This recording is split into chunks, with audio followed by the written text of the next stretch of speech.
Welcome back to the channel, and today we have our very first rebuild on MLB The Show 26, where we will be taking over the St. Louis Cardinals, a team that used to be 10 or 15 years ago one of the premier teams and premier brands in all of MLB, but have recently since fallen off in these last handful of years, where they signed some bad contracts for some big players. You have players like Nolan Arenado gone, Paul Goldschmidt gone, Sonny Gray gone, Wilson Contreras all gone, moved on to different teams. And now the Cardinals are on to a major rebuild where we will be taking over and see if we can get them back to the top of the mountain and win some World Series in the next handful of years. Let's go ahead and get right into it and see what we can do with these new look Cardinals. And on screen, we can see that they are not very good at all. 28th overall, 29th in contact, 30th in power, 28th in pitching. That farm system's 25th. Typically, when a team hits full rebuild mode, they'll at least have something in their farm system. But the Cardinals do not have that option, so that's something we're going to have to rebuild at a very quick pace if we want to be competitive in these next handful of seasons. With that being said, we can go ahead and take a look at the depth chart, probably the best place to look at this. And if you know the Cardinals, you know this team isn't really set to make a run this year. Not really any player that's rated in the top half of the league. Your best player is going to be Mason Wynn, coming off a season where he had a solid year, batting .253, a little bit of down from the year prior. He only had 9 homers, so we're going to look to increase that. Stolen bases at 9. I would love to see more power, more consistent contact and stuff of that nature. We still do have a ton of control over him. 4 seasons before he's gone, but I think before the year's out, we are going to be signing him to a long-term deal. He's a one-time Gold Glove winner last year, so he's very good in the field, but he needs to improve that bat skill just a little bit. Looking into our rotation, we have a handful of guys. None of them are really super intriguing, but Matthew Liberatore could be a good or bad player. I've seen it go both ways in franchise. He's been good sometimes, he's been bad, and honestly, it seems how he starts out is going to be how his career pans out in this mode. But coming off his 4th MLB season where he had a sub 4.5 ERA, not super great. In his first season where he got above 100 innings, not too terrible. But the rest of the team is pretty mediocre. Our second best player is going to be coming out of the bullpen, and that's something you never want to hear. When you have a top 2 player on your team coming out of the bullpen, it's never a good thing. The relief pitcher, Matt Swanson, is going to be out, and he's pretty solid, a pretty young player coming in at 27. Again, we have a ton of control. That's going to be the one thing that is good about the Cardinals, is that you still have a ton of control over players, even though they may not be the best. He'll be moving into the closer position for us at least this year, maybe even further down the line, depending on how he develops, but his stuff is very good. But outside of those 3 players or so, it really doesn't look too great at the major league level. They do have some bright spots in the minors. The first one's going to be J.J. Weatherholt, a triple-A player right now. He could see the roster by the end of the season. He definitely will get the call-up in September, regardless of pretty much what happens. He's going to be our second baseman of the future. He can play anywhere from shortstop all the way to the left side of the field, and then center field as well. Liam Doyle is another top guy that looks to be very good. He's a starting pitcher, could be useful down the line in a 4th or 5th type of guy, or maybe even a long relief role if he doesn't pan out as a full-time starter. And then another guy, Roniel Rodriguez. He's already 63 overall. He's only 19 years old. He's out of the Dominican Republic. And you know those guys rock it out in the majors. So if he can make it there, could be a platoon type of player, maybe an everyday caliber guy, in those low 70, mid 70 overall. And then Gerangelo, not even trying to pronounce his last name, a double-A player right now, the switch pitcher. I think he is migrated to at least one side of his body now to throw from. He's going to be interesting to use at the least, but he's going to be a very good player, looks like. B potential, 68 overall, and he has some decent stats, especially against those lefties. He's very solid. Righties would love to see a little bit more improvement. Can run that fastball up to 97 plus miles per hour, use it about 50% of the time, so I'm very excited to see him move up the ranks. And then you can take a look at the rest of our top 20 guys here. Nothing super crazy to call home about. I think during our first run through our first draft, we can pick up at least maybe 1 or 2 guys that are going to fit into this spot very soon. And now we have a chance to go to scouting. I'm going to put a little bit of house rules into this just to make sure this rebuild isn't too easy. The first one we're going to be doing is a 70 win playoff bound and then 90 win threshold. So once we hit that 70 win mark, we'll be able to re-sign one more scout, a better scout, or upgrade our scouts, if you will. And once we hit that playoff and then 90 threshold, we'll be able to upgrade the other two. So if we hit all three of those this season, we can get the three of the premier scouts, but not until we hit at least one of those thresholds can we upgrade. I think this will build in a little bit of difficulty that some rebuilds just don't give you. Obviously, I can go and sign out the three best scouts if I want to, but I just don't think that's enjoyable and doesn't really provide anything other than just a how quickly can you simulate to get some World Series. With our three scouts right now, we have a good discovery one. We have a mediocre one. He's good at efficient, or they are good at efficient, but we do have one that's also pretty decent at position players. We're going to be able to discover a lot of guys, but I don't think our scouting is going to be too hot.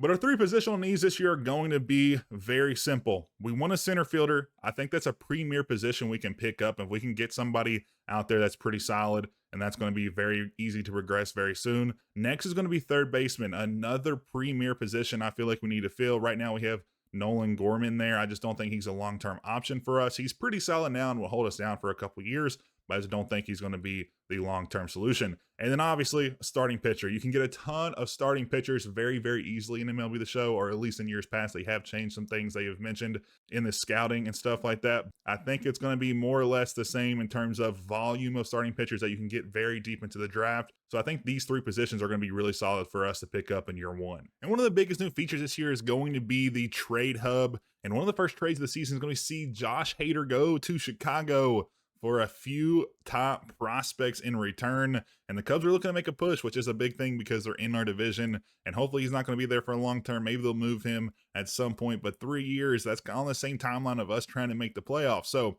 he could be a thorn in our side down the line. And now it's time for draft number one. I said we were going to go pretty quick, and we are flying through this season so far. So we're going to hit our first draft. We're not in the top 10. We're at number 13. So we can skip basically all these players. We're not going to really get a shot to look at them. Some of the guys we did scout, we scouted a few starting pitchers up at number one. Art Watkins, Frank Irvin, both solid players. Don't really have that high of potential, but from my testing, I've seen that you're not really going to get many 99 or like 97 plus potential guys. But both these guys are solid and could be serviceable down the line as starting pitchers. I like their pitch mix. Their stuff looks good, and they're both there. But I didn't really want to pick a starting pitcher up at the top spot. That's mostly because I think that there's just so many starting pitchers you can get later on down the line that are going to be, maybe not as good, but just a little bit worse. And I think that's better. Premier positions like third base, center field, shortstop, I think you need to go for those as soon as you can. And Matt Gonzalez is a guy at first base, which is, not the most important, but definitely one of the most important on the team, especially if you can get a power bat there. And he has some decent power, but really good future contact and current contact.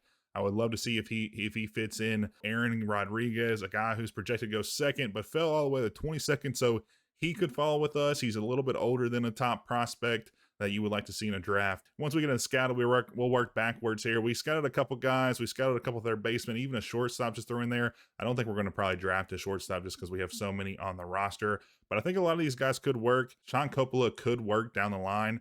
I think if we can pick him up at that 36th pick, it'll be really good. He has decent potential, decent overall. He did opt down to that doctor exam, which is concerning because if you have an injury, it drops your potential a ton. But Tom Tyler's another guy who we could pick up if he falls and slides a little bit, but he's projected to go 11th. I'm not going to draft him with the first pick. I don't think he's good enough for that. If we get a catcher with 80 plus potential and have a guy that rocks in, 82 to 85 down the line at catcher, that's going to be really solid. So I would like to pick him up. But outside of that, I don't really see any premier top talent that I want to pick up. Again, the 13th pick, anything outside the top 5, it becomes a little hairy, especially when you don't have the greatest scouts like we do right now.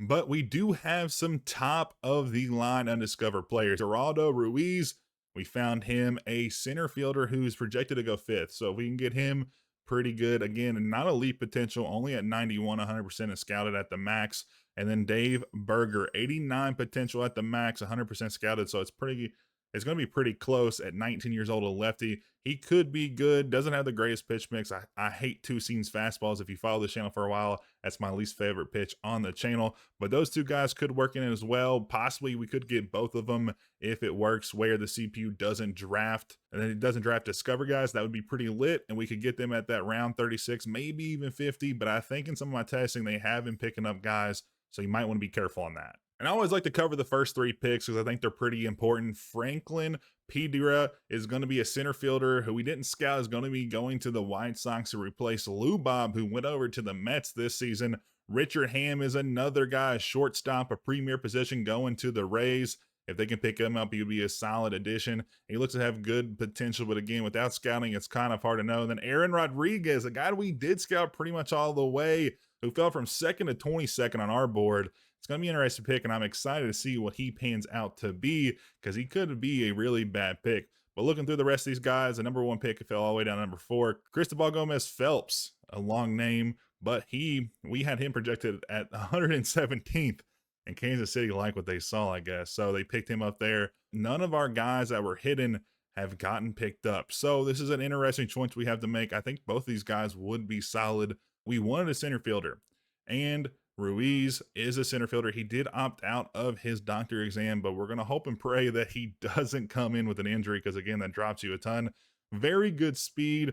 Would love to see that arm be a little bit better, but great fielding, serviceable contact, and could possibly have a little bit of pop as well. And like I said, I think this is a no-brainer. I just don't think picking a starting pitcher in your first pick is a good idea, because you can just find so many more of them later on in the draft. So we're going to rock with Geraldo Ruiz as the number 13th pick coming to the Cardinals in our first year.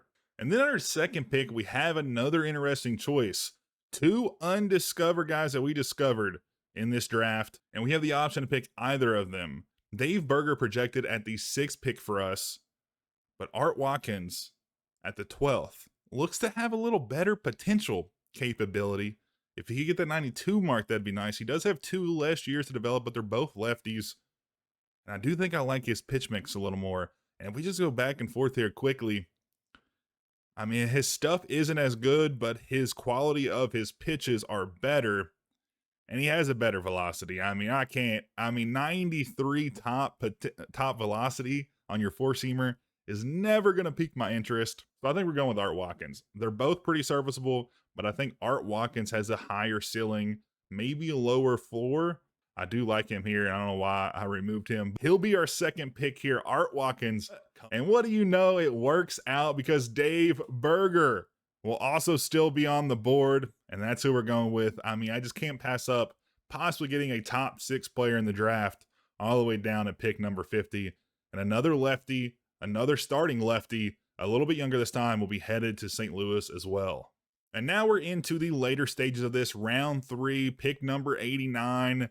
And again, this is where you just kind of get into the weeds. The only player we have scouted right now is going to be Aldo Mateo, and I think we're going to rock with him. 55% scouted, 62 to 86 potential. Another starting pitcher, but again, you can never have too many starting pitchers, especially if some of them work out to be, long relief pitchers. I think this is a solid pick. Very high velocity in his pitches. I like his pitch mix. His hits per 9 against lefties and K per 9s against lefties is solid. So if he can turn out to be a lefty kind of closer out of the pen, and be really good. So we're going to rock with him and see if we can go 3 for 3 on drafting some pretty solid starting pitchers. And then now we're moving on to kind of the weeds again. Carmen Rosado is the only guy that we have discovered that's still on the board in the top 100. He was projected to go 53, but he's only 10% scouted, so we honestly have no idea. But those things look, there's a lot of green on the board, so I'm interested. So even if he comes out to be like an 80, a potential 40 overall guy, I still think picking him up this late in the draft is going to be good for us. And as we work in around 5s and 6, I think we're going to go with relief pitchers. This is where I kind of like to pick up our relief pitchers, because you can always have good relief pitchers, especially this year where I think there's only 5 or 6 relief pitchers that are good in the game that are 80 plus. So picking them up in the draft is going to be critical this year, and you can draft them pretty late. And I think we're going to go with Josh Morse. He's a capable 99 potential player, only 5% scouted, so it's probably a shot in the dark. If we hit, it'll be a really big payout.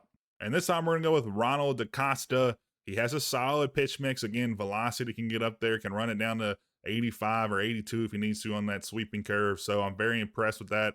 Not the same potential you would see, but we scouted him a little bit, and he could be a good guy to bring in to at least give us some longevity and just some depth there at the relief pitch position. And another trade right before the deadline that picks up another division rival. The Reds are picking up Hyesung Kim from the Dodgers, Alex Freeland, 2 guys that could work into their future plans and give us some bumps in the road. But the Dodgers get just stronger, man. They're going for Nathaniel Lowe, and they're picking up Eugenio Suarez for that third base spot, a massive power hitter, 22 homers, and he's batting above 300 this year. So the Dodgers are looking to three-peat, and I just think the Reds got a little bit scarier for our 3 or 4 year rebuild down the line. And the Cubs are reloading again. This time it's a 1 year deal, so I don't think it's going to hurt us down the line. But Chris Bubick is going to the Cubs, and they're looking to make a massive push and hopefully dismount the Dodgers as a three-peat champion. And as we near into the trade deadline, we're going to look at some trades, but I just don't have anything that really piques our interest. This is one of the better ones. Ricky Tiedemann, I think is how you pronounce it. And then Arjun is another top prospect. And we could pick both of those guys up, but I think giving up a lot of these guys is going to be rough for us. I mean, Victor Scott II is having a good year. Nolan Gorman's also having a good year. I put all these guys on the trade block. I didn't really anticipate teams offering for all four of them at once. You know what I mean? I was going to try to split them out a little bit because they were having good seasons. And then also Leo DeVries. This one is the most intriguing because he is so good. He can play against shortstop, second base, third base, and center field, so he can play a lot of places. I know he would be behind Mason Wynn at shortstop and possibly JJ Weatherhole at second, but we could work it around where he could play third base or one of the other ones could. He does have the arm strength and a little bit of the speed I would like to see out there in center field, so that could be an option. I just don't know if the rest of it is worth the trade, though. Henry Baez, Colby Thomas, just not really guys that are going to play into the game plan down the line. And I honestly, trading guys so we have a ton of control on over the next few years isn't my biggest interest, especially since they're all performing really well this season. And here we are with all of our draft picks. I think this was a good haul for being at that 13th slot. You're not really going to get a ton of guys that have top potential, but the top three guys all have 84 plus potential, so they could be everyday players, possibly all-star candidates down the line. Art Watkins has the most potential on the draft order at 88. Pretty solid all around, controls pretty good. Liked his pitch mix. Dave Berger comes in third place. Second place is Josh Morse. Again, I think just getting a relief pitcher or two at the end of your draft, you can pretty much luck out half the time and get a good guy. And then Geraldo Ruiz, our top pick at 13. Center fielder, 20 years old, 63 overall, but 95 speed. He could be a guy that steals 50 plus bases, especially in this game when they added pop time and those catchers are so slow. So he's a very good pickup. I would like to see him in the majors in, 3 or 4 years, maybe once he hits that 70 overall threshold. And then we have a couple other guys here, not anything really interesting, but Carmen Rosado, 70 overall already, even though that is his potential, so he's not really going to go up some, but he could be a trade asset or maybe just a guy that holds us down for a year or two. But I did mention a second ago, there aren't a lot of pre-made generational prospects, which I think is a big improvement this year. Last year, you could get like 3 or 4 a cycle or a draft, and it was just way too many. So they turned it down a lot. So you're not going to see many guys with 95 plus potential, but the best guy in this draft is obviously going to be Matt Gonzalez, 92 potential, pre-made MLB player at 74 overall. He's going to absolutely rake for the A's.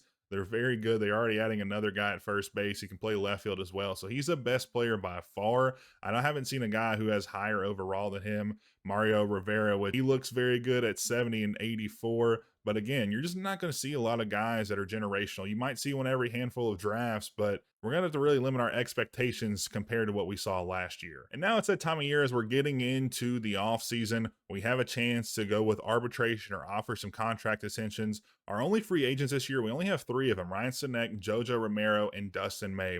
I don't think we're going to go with Dustin May, even though he's had, I think, a solid year this year. Okay, never mind. A 6 ERA basically in 101 innings of work. So he hasn't really proved himself here, and I don't think we're going to re-sign him. Jojo Romero, though, is a guy who I'd like to re-sign. I think he's done well. I mean, a 4.3 ERA, but as a reliever, that's not too crazy. He has had 19 holds, and he's only allowed 22 earned runs and 45 innings of work. Only 4 homers, 37 walks, which is a little bit high to his 43 strikeouts.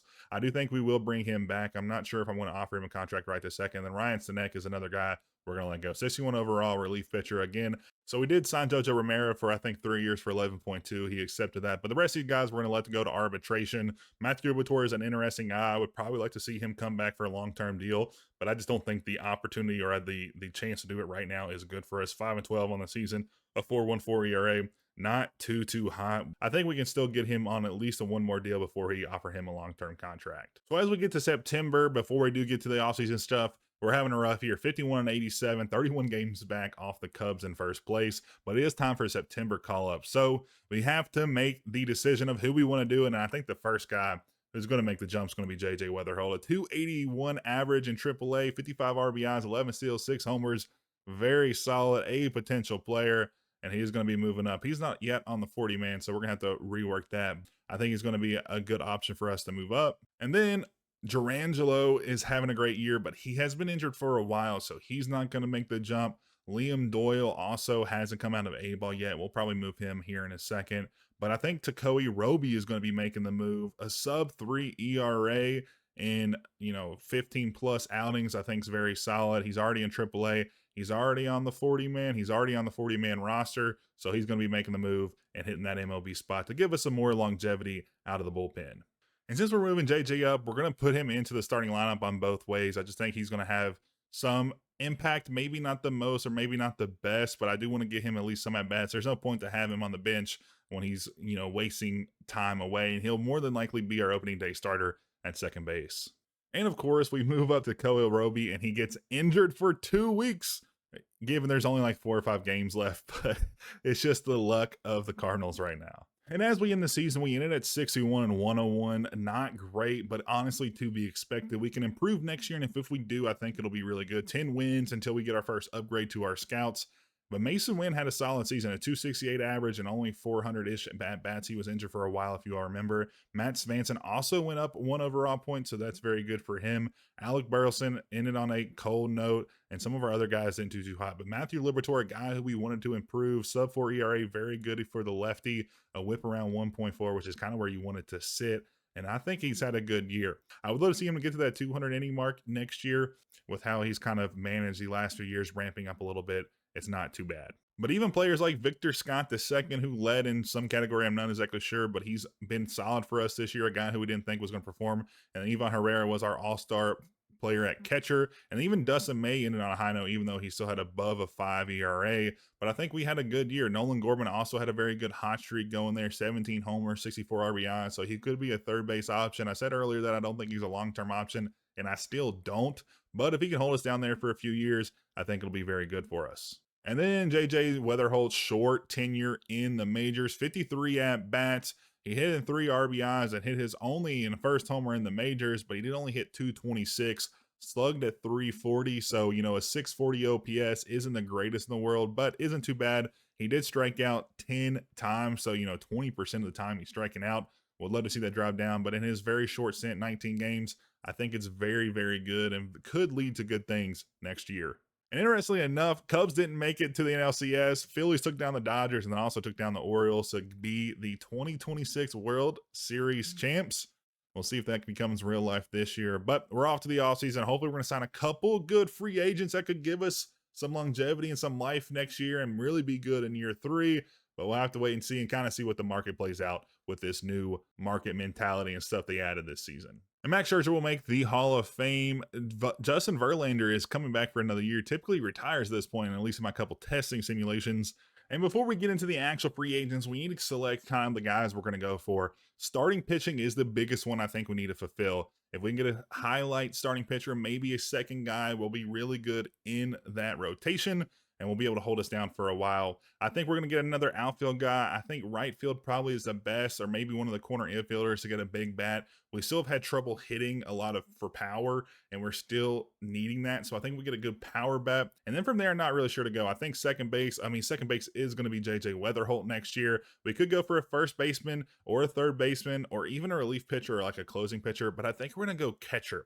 I think we get to pick up a solid catcher there. We have a couple guys around the mid 70s, but nothing that's going to really wow you or anything. And I think we just need to pick up another guy there who can be our everyday. Right now, I think we're platooning. I think that's kind of the mix we're going to go with. We might also pick up another reliever as well, just to give us another arm out there that's going to be solid. Right now, we only have Matt Swanson, who's the only guy out there. So we can pick up a closer, reliever, and go that route. But I think these are the positions we're looking for this year. And the guy that's going to immediately pique my interest is going to be Trent Grisham. He hit 31 bombs this year. He did bat around that 240 mark. OPS was around just a little bit below 800. I think he's a good player in terms of what we want. Power is kind of the name of the game for us this year. He's a lefty hitter, and I don't think we have a ton of lefties. I think another option for us could be Randy Arozarena. He's a little bit cheaper on it and not as such as a premium position, or we could go for like a Taylor Ward who also hit 31 homers with a little bit of a better average in OPS, but he's asking for Actually, he's asked for a little less and less years, so we could work him into being, a short-term stint type of deal until we can kind of get, a prospect to take his role down the line. But the pitching category, especially at starters, is very, very deep, so we could get a good deal. Obviously, you have Tarek Skubal at the top. We're not going to go for him. Chris Sale, a little bit of an older guy who's looking just for a one-year deal. I think we're going to go with Freddie Peralta, a sub-3 ERA, a whip around 1.3, is decently young at 30, so this is his first contract. And then Jesus Luzardo is another guy that I like. They're both, or I think Luzardo's a lefty, and then Freddie Peralta is a righty. He doesn't have the strikeout capability, but he also didn't pitch as many innings, so maybe that can go up when he's with us. Whip is a little bit better for Luzardo. ERA is better for Peralta. I think we're going to lock in Peralta, and he's going to try to be our ace for at least the next 6 years if we can sign him for. And the first contract decision of the offseason is going to be for Eugenio Suarez, who doesn't sign with us, but will be going to the Reds once again. And the Dodgers just keep loading up. Jeremy Pena, shortstop at 90 overall. They did trade away Roki Sasaki, a former top prospect, for like a month before he got moved up to the MLB and didn't have it too great of success. Isaac Paredes also going to the Dodgers, and they are just having a reload upon reload upon reload, especially since they got beat out this year. They're going to try to go and get their third and 4 years this coming season. And I didn't notice it, but we did sign Mason Wynn to a long-term, I think 11-year, $17 million a year contract. So he'll be with the Cardinals for a while, and I couldn't be more excited. He's going to be a solid player for us. He just needs time to grow into his role. And the Phillies signed the #1 free agent, Tarek Skubal. And he is going to be a donk for them. 7 years, $340 million. That's an insane, insane amount of money. But Marcell Ozuna is deciding on the contract, and he'll be coming to play in St. Louis on 1 year, $15.3 million deal, a little bit above his asking price. But the reason we did that was because he's coming off a season where he hit 46 homers, 103 RBIs, and he averaged above 300. So if he can even do, 280 plus, 35 plus homers, he's going to be an absolute stellar player for us, probably in that DH role. And for one of the first times of me playing through a, franchise mode, all the picks stay the same. Nobody moved. Everybody's at where they're at. And the Cardinals will be the 4th pick in their 2nd year of this rebuild. Not too shabby. Again, you can get a good player.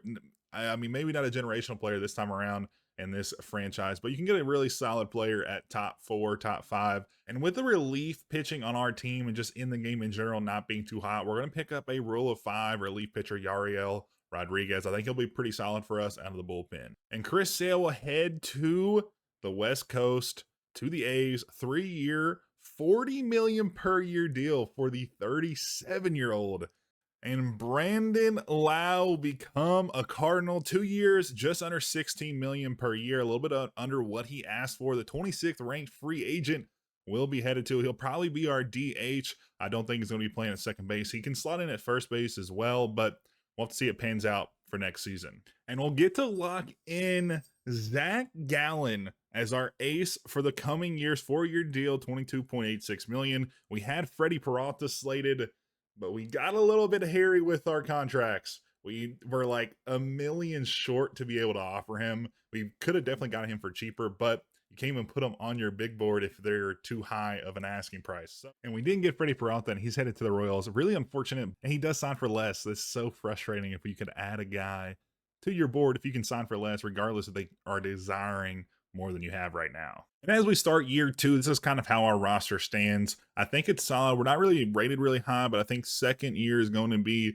kind of building our foundation and kind of getting the guys we want, and also developing some of our younger prospects that we brought in last year. We're also going to have a top 5 pick this year, so I think that could really spur some good things later on in the second half of the season. We're projected at 71 wins. If we can hit that mark, it's going to be so much better for us to at least get a really good scout in and also another good coach. That'd be really good for us, going into year 3 and year 4. And as we're about to get into the draft, I just wanted to document this. We are currently in 3rd place, 43 wins on the season, 9 games below 500 with a bottom 5 team in terms of rankings. And we're only 8.5 games back off the Cubs. We're projected to get 72 wins right now, which would be exceptional if we can hit that mark.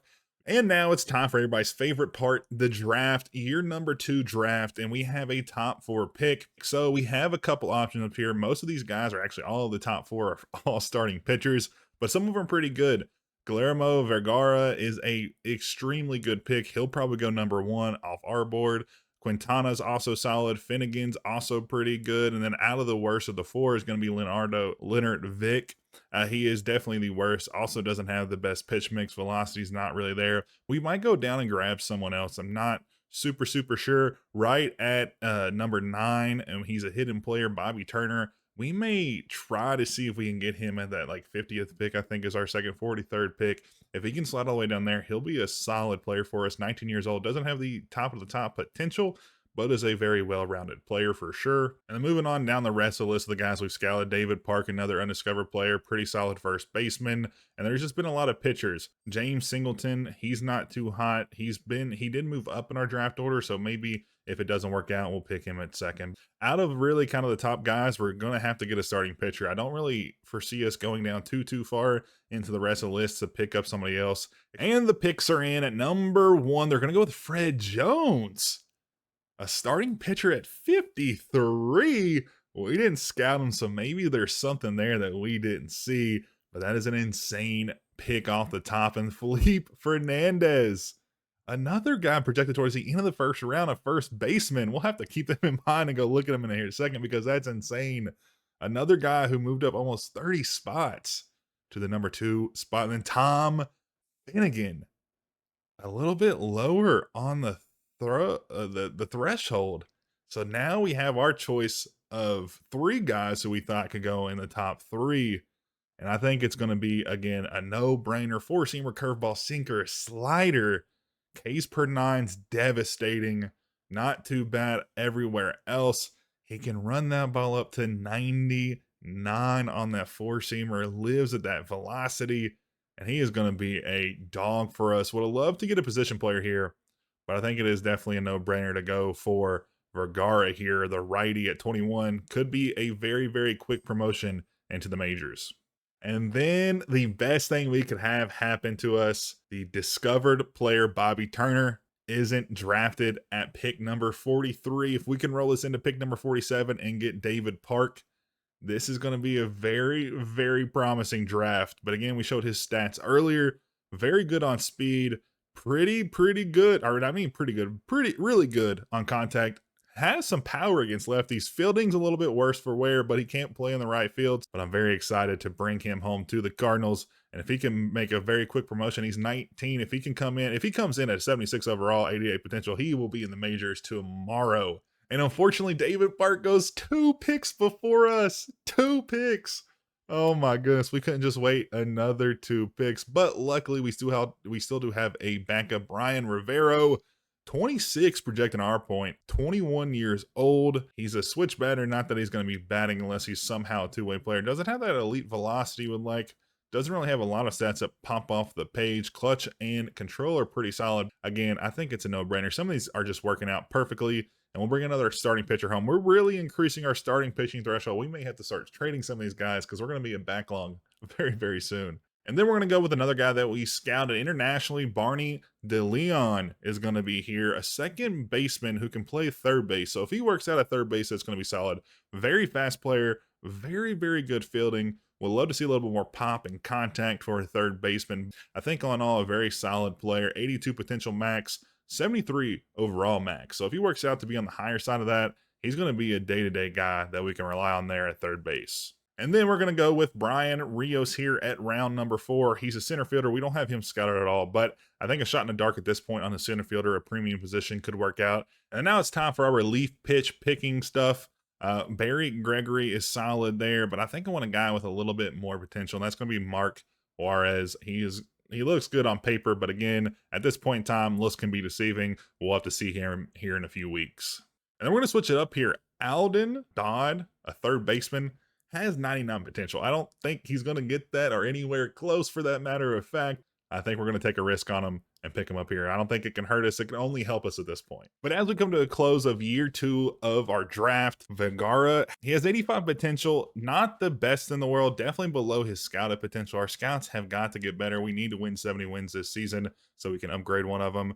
Bobby Turner at 80, a left field 19-year-old. He is at 68, our best overall to start, but he just doesn't have that high of potential. And then Ryan Rivero, another starting pitcher we have at 85, potential 62 overall. So not too terrible. We weren't able to sign these last two guys. I offered them, somewhere in like the 75% interest or motivation or whatever, and they just still would not budge. So we only signed 5 guys this year. But looking around the rest of the league, closing pitchers are just crazy. Elias Hess, 74, 95. And then they have a starting pitcher at 94 as well. And then one of the guys that went ahead of us that they actually went down and grabbed, I think it was scouted at like 30 draft pick. He is 90 potential, 70 overall. So he's going to be very, very good for the White Sox. And then Pablo Tejada, another 90 potential guy. But again, similar to last year, I'm just not seeing a ton. We do have a couple here, 95 potential for Alan Snowden. I'm not sure if he was discovered or not. I didn't really see him. Again, he's a shortstop, so we weren't really picking him. But closing pitchers seem to have a ton of potential. So if you're looking for like a relief pitcher, I think you should go with closing pitchers because it seems like there's at least 3 or 4 in every single draft. And then we get some contract extensions. We actually have an interesting choice this season. Lars Nootbaar, who's absolutely raking now. Of course, during a contract year, he's going to be killing the ball. A 300 average almost, slugging at 443, 821 OPS, his best of his career. And of course, if we want to keep him, we're going to have to offer him a pretty bag. He's been hurt, though, pretty frequently this year. I think 2 or 3 times he's been out for multiple weeks. So maybe that's something to be concerned about. But overall, very good. And then the rest of these guys, we can still offer ARB to. So I think we're just going to do that and keep it pushing. And now it's time of the year again. We are bringing up September call-ups. Matthew Liberatore went down, and he's going to be down for 6+ months. He'll probably be back for opening day next year. In the meantime, we're going to be promoting Durangelo. He is just a solid pitcher, 3.15 ERA in AAA. And we're also going to be promoting, I think, Liam Doyle. We probably would promote Roby just to save another year out of Doyle, but since he's injured, I just don't really think we have another solution. And even out of just the relievers, we just don't have a solid option there to really bring up to kind of get us to that 70 win mark. We got to compete for at least 70 wins. We're not going to make the playoffs, I don't think, but competing for at least 70 wins will give us an upgrade to our scouts. And our next one we're going to move up is going to be Thomas Agassi. Since we don't really have another option to really move up in terms of top prospects, we're just going to move up the former second baseman just to get him some playing time and just give us a little bit more depth. But as the season comes to a close, we actually do hit one of our goals. We get that 70 win mark, so we'll be at 78 and 84, a vast improvement over last season. And if we can make another jump into next year, I think it'll be playoff bound for us, and we'll get another upgrade to our scouts and coaches. That's going to be super big for us, especially since we have a chance to have one of the top 10 picks in this draft. But looking at our team, we had a solid season. Lars Nootbaar, who's going to be a free agent, we didn't sign him. I went back and forth about signing him. We may still try to sign him before free agency if we can. When we get into free agency, we may just go ahead and sign him just because he is solid. A 313 in that leadoff position. Marcell Ozuna, also good.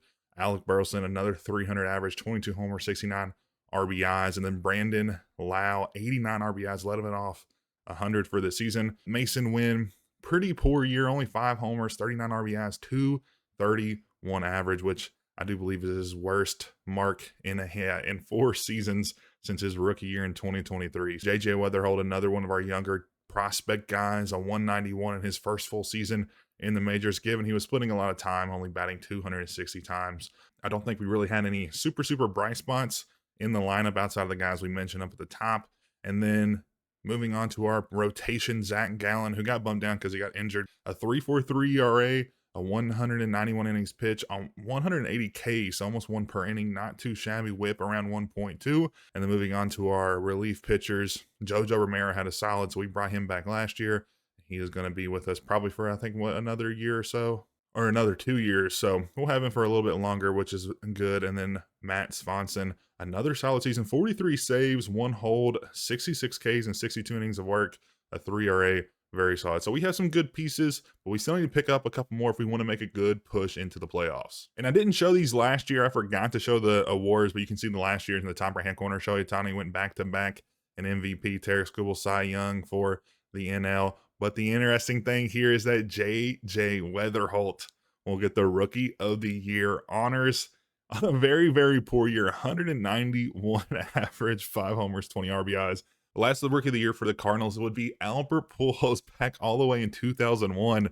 So it's been a long time coming, but that means good things. If he can make a jump next year, that'll be really solid. But around the rest of the league, I'm not. Ooh, we have a gold glove for Mason Wynn this season. So 2 of the last 3 years, he's going to win that. Victor Scott goes back to back on center field gold glove. So we have some good fielders. We just need to improve that bat tool in our lineup. We don't have anybody even in contention for Silver Slugger. And taking a peek at the top prospects, you can see some of the top guys there. Our top one's going to be Dave Berger at 12, and then Art Watkins at number 14. Both these guys were drafted last year. Berger, a second-round pick, only 19 years old, looking like he's improved a significant amount, 63 to 66 overall from the start of the season to now. And then Art Watkins, another 3-point jump as well. So I'm very, very excited. He also has a quirk, a homebody, so he's going to be performing better when we're in St. Louis. Berger doesn't have any, but moving over to our team, Josh Morse, a relief pitcher who we picked up. He's made solid improvements for overall. He has the highest potential I think we saw last year coming out of the 5th round. But I think outside of that, William Doyle made the jump into the majors. He has a 4-point jump as well. So we're making some good improvements. He also has outlier on his fastball, which is going to be nice if we can get him into the majors sometime soon. I think outside of that, we're doing pretty solid. I don't have a lot of big time prospects, but the guys we do have are solid. There just might be a little bit out, and they might take a few more years, and those generational types that can be in the majors in a year or two. And the Yankees will win the second World Series in 2027, taking down the Braves in a sweep after the Braves went 7 games in LCS. And then Justin Verlander, who skipped last year retiring, will retire this year. So with winning 70 games this season, we can upgrade one coach from a C to a B.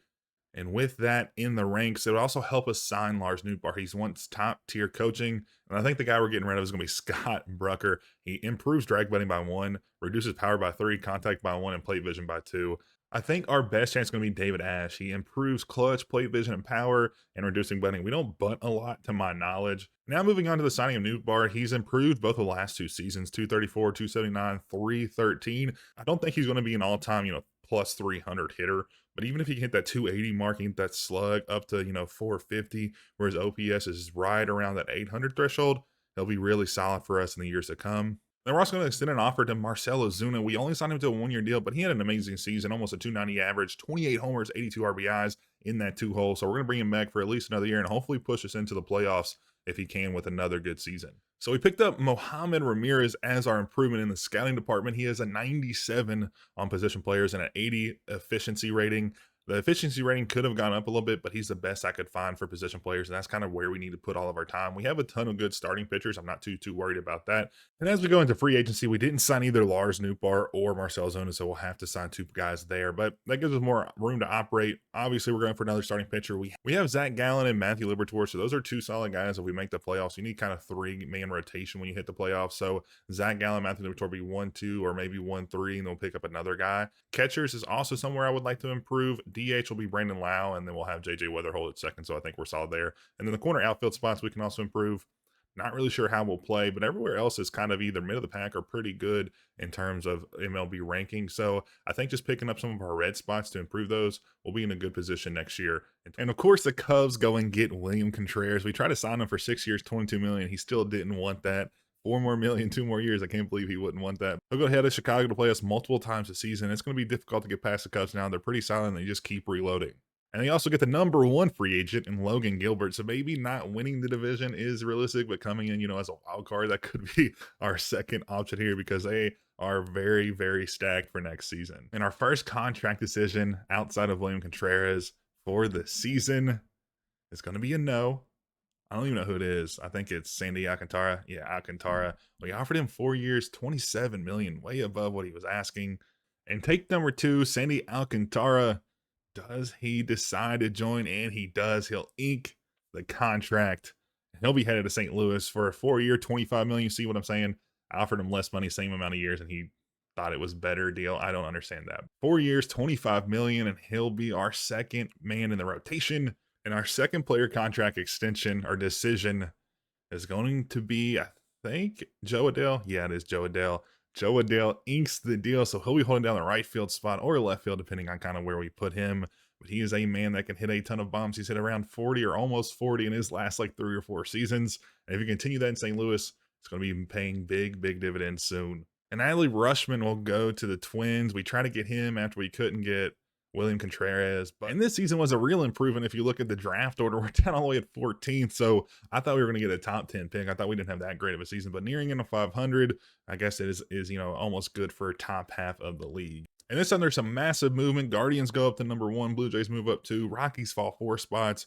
Nationals, Reds, and Royals fall as well. We stay at the same 14 spot, so it'll be kind of like similar to first season where we were in that mid-pack draft order. And Caleb Ferguson will sign as well for a massive decrease. We offer him 6.14 for 2 years. And here goes the Dodgers again, signing another pitcher, 2-year, $79 million, $40 million a year deal for a 37-year-old. And unfortunately, we'll lose out on our third option for catcher. Carson Kelly is headed to the Padres. After we offered him a pretty comparable deal. I think we offered him one more year on the deal, a little bit less money. But man, we are not having any luck with catchers this cycle. And since we couldn't sign a catcher, we went out and got a catcher through trade. Dylan Dingler will be headed over to the Cardinals. 85 overall, 29-year-old. He went up 1 overall. Didn't have that too bad of a season. 271 with an OPS of 715, a little bit lower than his season 3 years ago with the Tigers. He struck out 114 times, which isn't great. Would love to see that go down. Only 9 homers. Would love to see if he can hit for more power. We did trade over Dave Berger, one of our top prospects, but he wasn't super intriguing just because the velocity just wasn't there. 90 max on that, or around 90 on that 4-seamer. I just don't love not fast pitchers. Andre Palante also got moved over. We don't really need him anymore. We have the depth at pitcher. And then Jordan Walker, another young right fielder. They were looking for young right fielder. So, and looking around the depth chart, we see a lot more green this season than we have in years past. 3 positions in the top 10. Joe Adell in right field, a new signee. Dylan Dingler, the guy we just traded for. Rotation looks solid as well. 18th, I think, is a little better than that. Sandy Alcantara there at number 2. And we'll have a couple young guys making their way in. I think Durangelo will probably make the opening day roster. Liam Doyle may in a long relief role. We'll have to see how it pans out.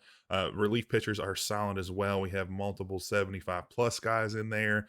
And then everywhere else looks pretty solid. Mason Wynn is kind of not the issue, but a guy I would like to see improve a ton this season if he can make a jump, into 88 overall and have a good 280-plus average season. I think it'll really help us and spur us into some good things.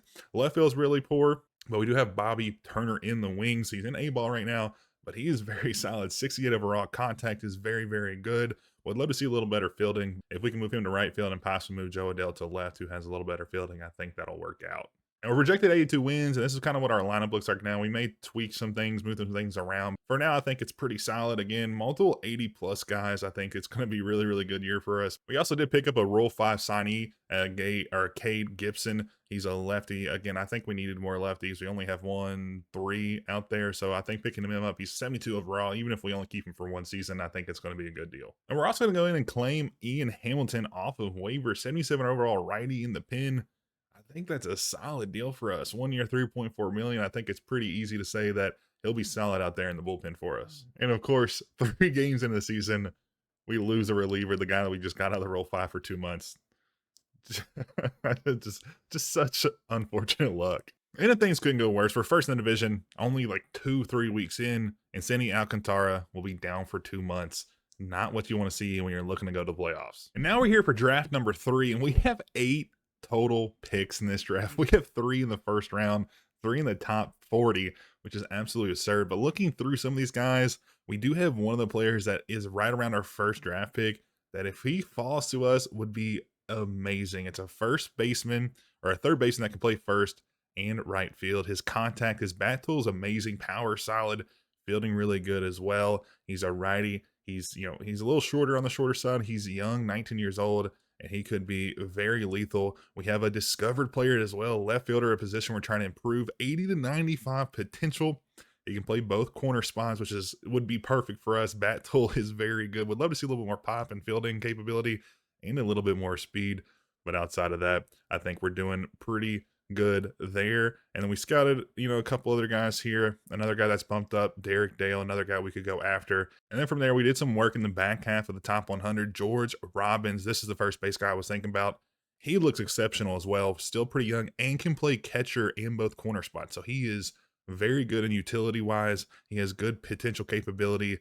I think if we can get him later on in the draft, he'll be a solid pick up another left fielder he fell a little bit. There was another guy here, another discover player, Samuel Peralta. He could be good for us later in the later half of the draft. Same thing with Elvis Escalano. I think we just did a lot of good work on these guys. Harmon Davis as well. He's another guy that can play catcher. He's also really fast, so he could be a guy that could come in and pinch run and just be kind of a utility pinch run type of guy for us. But as we start this draft, pick number 1 will go to the Guardians, and they're going to take Sammy Benitez. We did scout him. He looks to have really good potential. 21 years old. We only scouted him 7%, so that could be a little bit off. And then Sean Vergara. We drafted a Vergara guy a couple years ago, maybe last season. Another starting pitcher off the docket. Don't know too much about him. We didn't scout him at all. And then Ryan Aparcio, another starting pitcher in the top 3. And unfortunately, Luis does go to the Nationals. I think they just got an absolute gem. I would have loved to have him. Derek Dale, another guy we were looking to slide in at that pick number 14, goes a little higher. So, these teams did their research this time around. And that really leaves us only one option. That's going to be Ned Rayburn, an international prospect who we discovered. And again, that bat tool is very, very good. He's not, he's pretty raw everywhere else, but that 80 to 95 potential and the 64 motivation to sign is going to be really good because he's not going to be demanding a ton of money. And I think we're getting him for on the cheaper side, going a little under slot value here. I think it's going to be paying big dividends very soon. And after looking through some of the top prospects in our top 100, one of these guys is injured. A couple of them opted out. I think our best bet here is to go for George Robbins. He's very solid on paper and again, can play a lot of positions. So even if he doesn't pan out to be a 90+ player, just, lower 80s to higher 70s, I think that'd be really solid. And I don't want to lose him. I mean, we do have another draft pick in 5 slots, so I don't think it's really that big of a deal to switch him here and there, but I do want to confirm him and lock him in and draft him here in that, second round or second pick slot. But then we'll roll back into our next pick, and that's kind of where we're going to kind of go a little different way. I'm not going to go for a guy that probably scouted. I'm just going to go get one of these top 100 guys. And then we're going to go with Oliver Molina. They're all 18 years old, but he has the lowest floor. He doesn't have the highest ceiling, obviously, but the lowest floor for sure. And I think he'll be solid. If he's first base and, pans out there, great. If not, he could be a trade piece, maybe if he gets in, the high 70s for a first baseman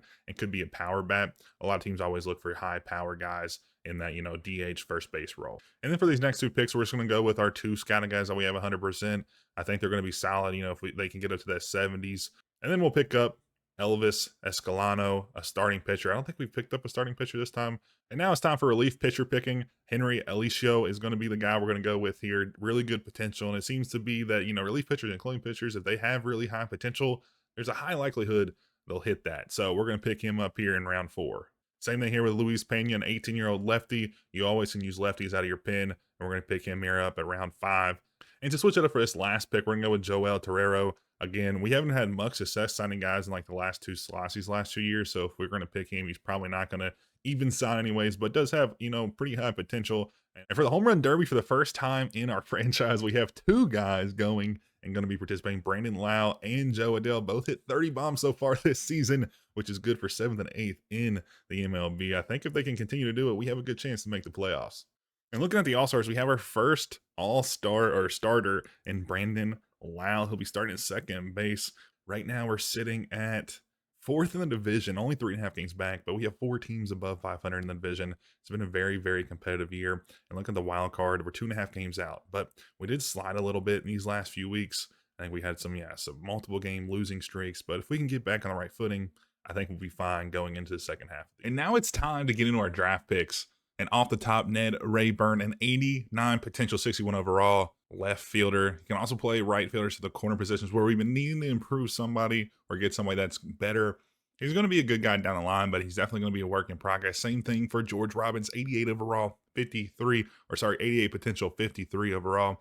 But we do have Oliver Molina, one of the guys we picked up a little bit later in the draft. We picked him up as our 3rd pick in the first round. 70 overall, 73 potential. So he could play some roles maybe here soon if we need to fill in somebody. And then same thing for Samuel Peralta, 74 overall, 74 potential. So he's capped out on his potential, but he may bump up a few points. You see sometimes that players go a little bit above. Elvis Escalano didn't sign with us, and Luis Pena and Joel Torrero also didn't sign us. We had them in like 30-something% when we got them, and we just could not get them up to the threshold of 50% or better. And then Henry Alicio, 87 potential, a relief pitcher at 62 overall. So he'll probably play some type of role later on in this rebuild, about, year 7, year 8, possibly. Now we'll go over to some of the top picks in the draft. We have Sammy Benitez, who went number 1 overall, 88 potential, 63 overall. Not too shabby. Definitely the best player for the Guardians to pick up. But the Astros kind of whiffed. They went down and got Vergara a little bit lower in the draft, 82 potential, 57 overall. He could play a role a little bit for them at some point.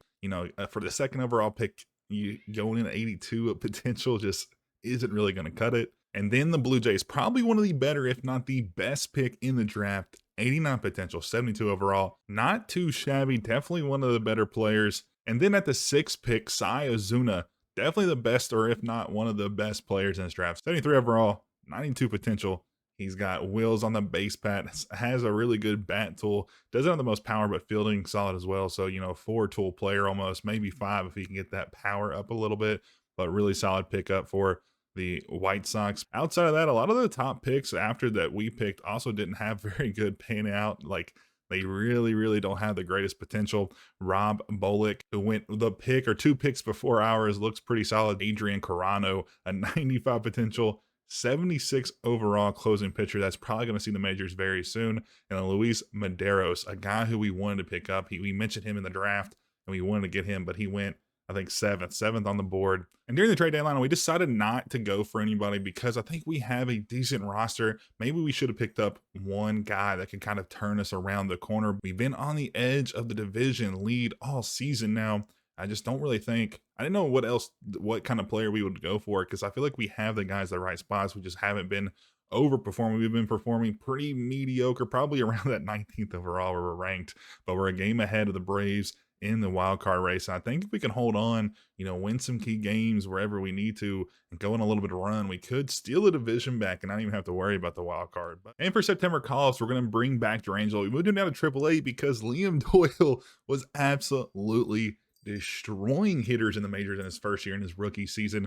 If he had enough time up here, he probably could win the Rookie of the Year, but I don't think he'll have enough time in the majors to get that done. But Durangelo just didn't have this is his AAA stats, which he's been performing well in AAA, but when you look at his MLB slashes, 5.21 ERA, just really didn't get a lot done in 46 innings of work. Maybe we were a little bit premature in moving him down, but a 1.65 whip also wasn't too good. So we moved him down in favor of Liam Doyle, but he'll be brought back up to the majors for the rest of September. We're also going to bring up Thomas Agassi once again. We don't really have another top prospect to bring up. We do have Bobby Turner, who's was having a good year until we moved up to AAA. He was having, I think, almost a nearly 300 average season. I would love to be able to see, their splits in each of their AA, AAA career, or minors as a whole, just so we can get a better look. And the Cubs will take down the Yankees after beating the Dodgers 4-1. The Dodgers keep reloading, so we're going to have to get past them at some point, or maybe we'll have to get past the Cubs. In the sweep, the Cubs take down the Yankees, and the Yankees won't go back-to-back. I think they won last year. I'm not 100% positive. And taking a look at these awards, we barely missed the MVP of the National League right behind Shohei. He had 53 homers. I'm interested to see if he has another 50-50 season. He didn't. He only had 37 this season, but still very, very killer year. It's going to be hard to take him out of his routine of winning the MVP, but Brandon Lau was close, just had more RBIs, just not enough homers and stuff like that. But we will get through here. We're actually after the season, so we're not going to see everybody here. But Matt Swanson wins Reliever of the Year award, having a stellar season. I think he had 50 plus saves or around there. We don't get the Rookie of the Year award with anybody. Dylan Dingler will also win Gold Glove at catching. We had a decent season. Again, if we could have won that MVP, that would have been nice, but we didn't make the playoffs, so it is unfortunate. But year 4 looks good. We were just so close. And with that being said, we do have 4 guys that are going to be free agents this year. Brandon Lau, Nolan Gorman, Alec Burleson, and Ian Hamilton. I'm not sure we'll bring back Ian Hamilton. We picked him up off waivers at the beginning of this season. But I think Lau, Gorman, and Alec Burleson, we're going to try to bring back at least before they hit free agency. And with us being able to offer a long-term contract to JJ Weatherholt, we're going 10 years, $179 million for him. We could bring him back just on renewable deal, but I think getting him for a little bit cheaper for an average over 10 years will be really good.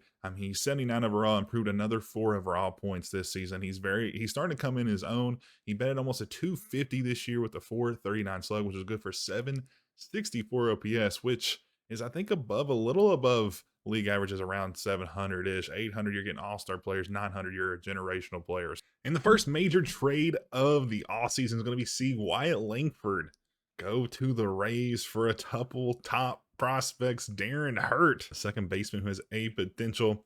Drafted in this most recent draft, round one, 6'5" second baseman. I feel like he's a little tall for a typical second baseman. Justin Jackson, another solid infielder with B potential, than Nori Sasaki to round out the top three. And I'm seeing as we're going on, more of these trades seem to make sense. Early in the first season or so, it seems like there's like 4-for-4 trades. I'm not sure if SDS put out an update, but it seems like now a couple of years in the franchise that there's more 1-for-3s and, big time players for, multiple prospects.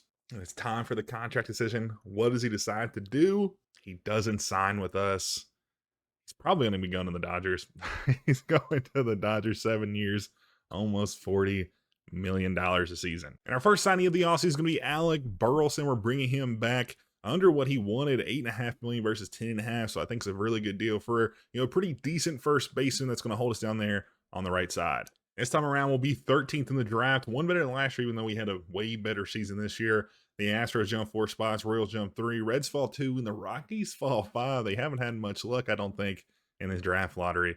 And for the first time this offseason, we'll get a big contract signing. We got Alec Burleson a second ago, and we'll get Riley Green this year. 86 overalls, very, very good. He's a lefty hitter. I feel like we still have a ton of lefties. We might need to start platooning some players a little bit more. I think he's going to be solid for us. We get another corner outfielder, which we need. Our outfield looks solid. We still need a third baseman, and we'll solve that here in a second.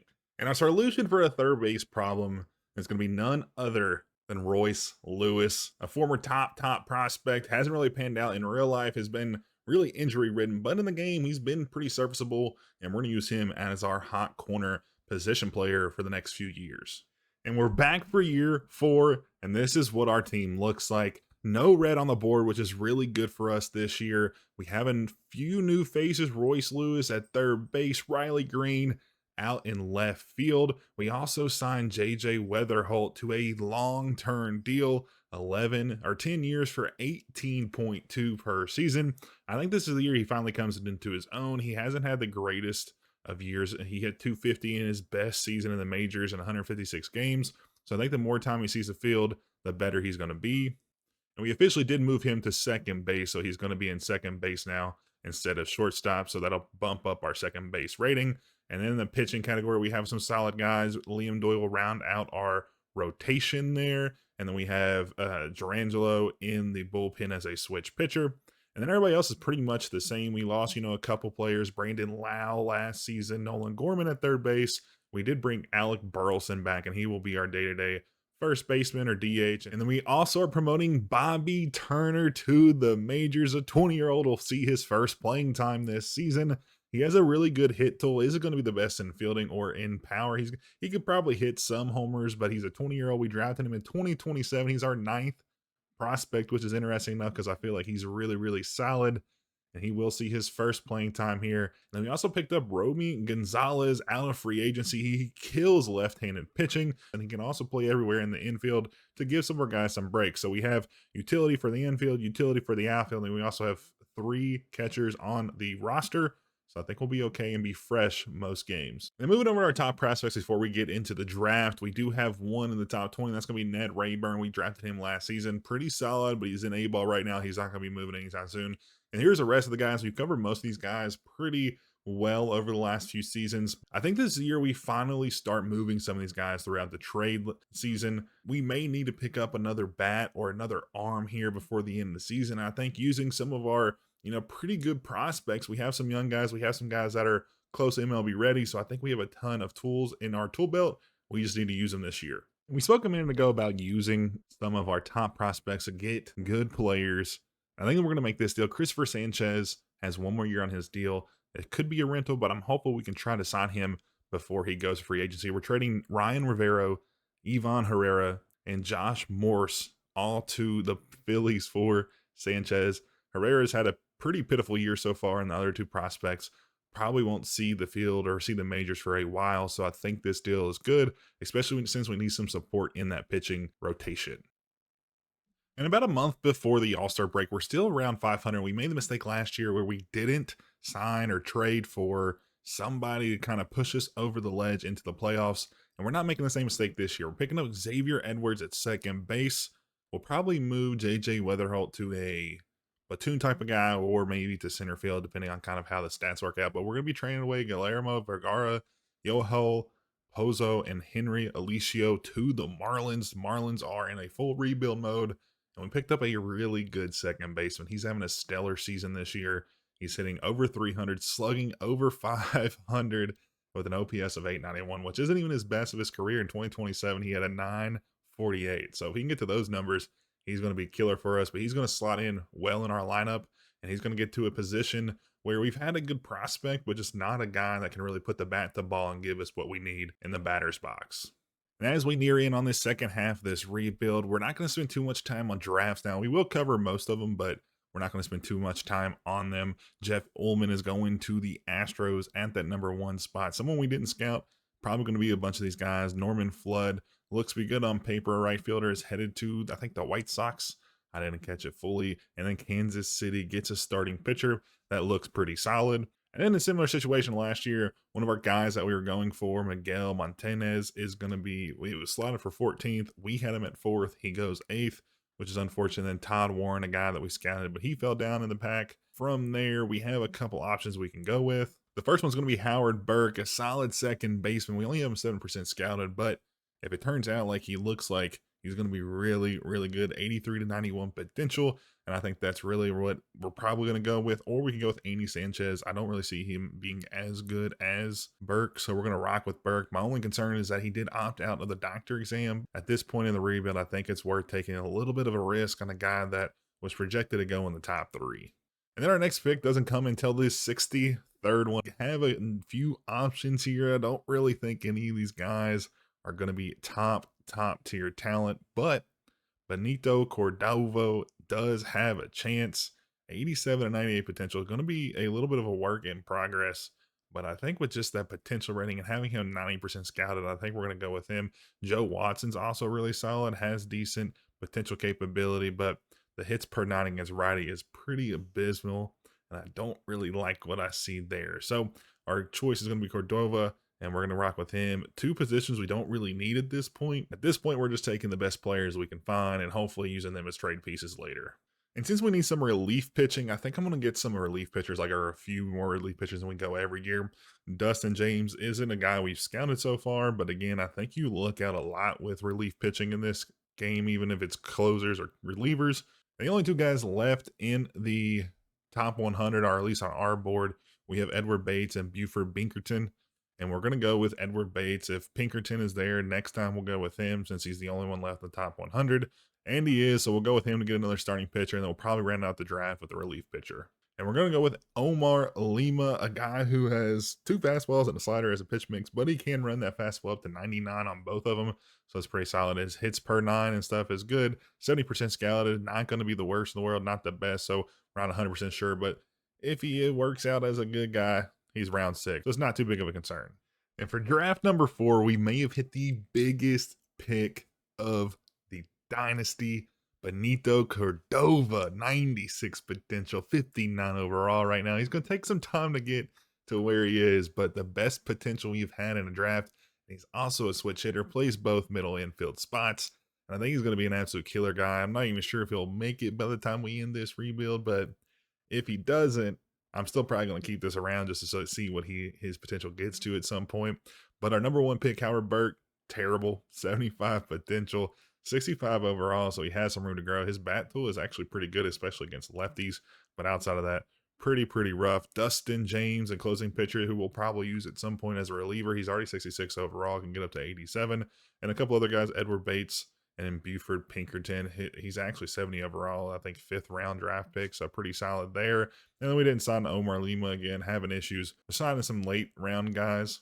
And then Houston had the number 1 overall pick, but another miss. Jeff Ullman, 75 potential, 49 overall, one of the worst overalls I've seen for a number 1 overall pick. Royals also in there at top 3. They had a decent pick here, but everybody else on their board kind of looks weak. And then the White Sox had the other 3rd. I don't know if it was 2nd or 3rd, but they also kind of whiffed here. 80 potential, 56 overall. So everybody at the top of the leaderboard wasn't doing good. I don't really think the first round picks were that solid this year. I mean, there's been a couple of guys. Dan Alingerich is also fine, but outside of that, it's not really anybody. You know, Philip Bake, but nobody's really getting high hitting, 95 plus potential guys in the first round. And we also have some housekeeping things to look at. Christopher Sanchez, we offered him a long-term deal. We offered him, I think, a 6 year for 26 million per year to keep him around for a little bit. We also offered Matthew Liberatore another decent, I think, 8 year deal for 22.7 to keep he's our fourth man now, but we're going to keep him around. So we're keeping two of our bigger pitchers around, and then also Xavier Edwards, who's having another solid year. We're keeping him around for 8 years for 12.7. Very, very cheap deal for the second baseman, who's been performing very well over the last handful of years. I mean, MVP type numbers in 2027, pretty solid this year at 850 OPS. I'm very interested why he only signed for 12.7 when he probably could have got at least 22, 24 million. And then as we get into the second half of the season, we are currently on a 10-game win streak. And as soon as I say this, we're probably going to lose 10, but we are 8 games above 500. We're 12 games back off the Cubs. The Cubs are absolutely disgusting. They're killing it, but we're only a half game back off the wild card, off the Pirates and Padres tied for that third place spot. And if we can keep it pushing, I mean, if we go another 10-0, we'll definitely be in there. Even if we can just fight and get in the playoffs, I think we have a really good chance to make a deep run. And of course, it comes to the last game. We're a game up. We have one more game against the Reds. We're 0-2 so far in the series. There's a 3-way tie for the third spot. I think we have the tiebreaker on all these teams. I'm not 100% positive. I don't imagine we do, because we don't have a clinch yet. We haven't clinched the wild card. So it all comes down to the last day. But of course it does. Year 4, we could make our first appearance in the playoff. With the count of 3-1, bear down pitching. He'll foul it off. 3-2, full count, 2 outs. We just need one more pitch, cutter, and that is going to be a line out, and the Cardinals will be headed back to the playoffs for the first time in this rebuild. And we'll make it in as a 5th seed against the Arizona Diamondbacks to face the Dodgers if we can win here. 3-game series, all on the road. So we'll have to, hopefully find a way to win. Looking at our lineup, we had some stellar performances all around. Xavier Edwards, we picked him up via trade. Riley Green, an offseason signee. Joe Adell a few seasons ago. Royce Lewis. Romy Gonzalez, we signed out of free agency early this season. And a couple of our other guys that we've had for a while, Alec Burleson, JJ Weatherholt, and Mason Wynn, all did good things. And also Dylan Dingler also did well. Very good performances from basically everybody, from the bench to the starting lineup to the rotation. We've had some good things go our way. And in our first game in the playoffs, Zach Gallen will get the start. He had a little bit more energy than Christopher Sanchez did, so we went with him, and it is tied going into the 7th. We get 2 quick hits, a strikeout, a walk, bases loaded, strikeout, and we're going to score 3 runs on a Dylan Dingler double. We're up now 3-0. Now we just need to pace ourselves and get to our bullpen, but bases juice. We got to go with the pitching change. We have 2 outs. Who's up to bat? Lefty. We're going to go with Jojo Romero, who's been with us for so long. He does get the ground out. Now it's back down in the bottom half. He's allowed 2 hits, 2 singles. We're going to go with a righty now out of the pen. Durangelo is going to come up. He hasn't been too hot. He does get the ground out, gets another ground out, and gets a strikeout. And we're on to the 9th. Exactly where we want to be. And the boys, first and second, strikes out. And now we have to go with Svotson to get us through here. He gives up 2 back-to-back hits, does get a strikeout, gets a ground out, and he'll get the save. Game 1 goes to the Cardinals. And in game number 3, the Cardinals are absolutely killing the D-backs, but they have gotten it close here in the later stages. But now we have 3 outs to go, and we're going to be putting the man, the myth, the legend, Matt Svotson, on to pitch. Strikeout number 1, a single, a flyout, runners on first and second, pinch runner, 1 run scored at the corner. They're going to go with the pinch hitter, and we get him, and we win our first series here in the rebuild to advance us to play the Dodgers.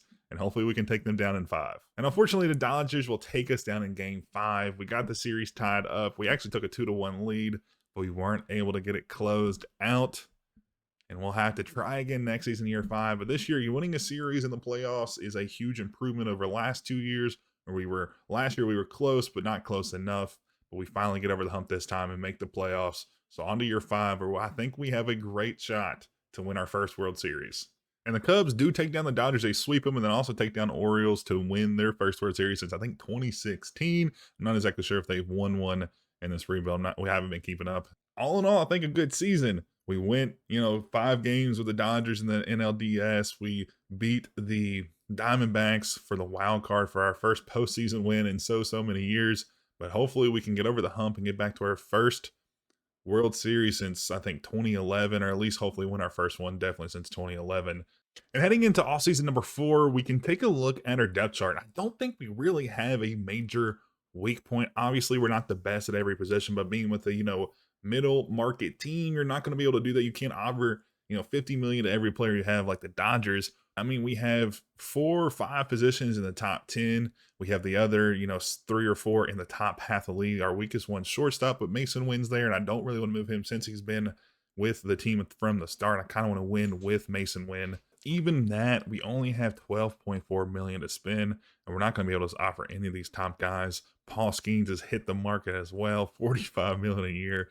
We're not going to be anywhere close. We could try to trade somebody, maybe a first baseman to, pick up some cap space. Alec Burleson, we could move him to pick up his cap space, which is, 8.5. So maybe we can get somebody to offer for 20. I think our team overall is really good, and I think we're kind of where we want to be. We took the Dodgers to game 5. They're probably the arguably best team in the game. I mean, the Cubs are right there too, and they're in our division, so it's a little bit scarier. But I think our best bet, if we can't find a solid position player to pick up for, only 12.5 million, I think we need to go for another relief pitcher, try to get another arm to support Matt Swanson this season. I mean, he's improved a ton to 87 overall. He's absolutely killing it. Outside of that, we don't have anybody above 80.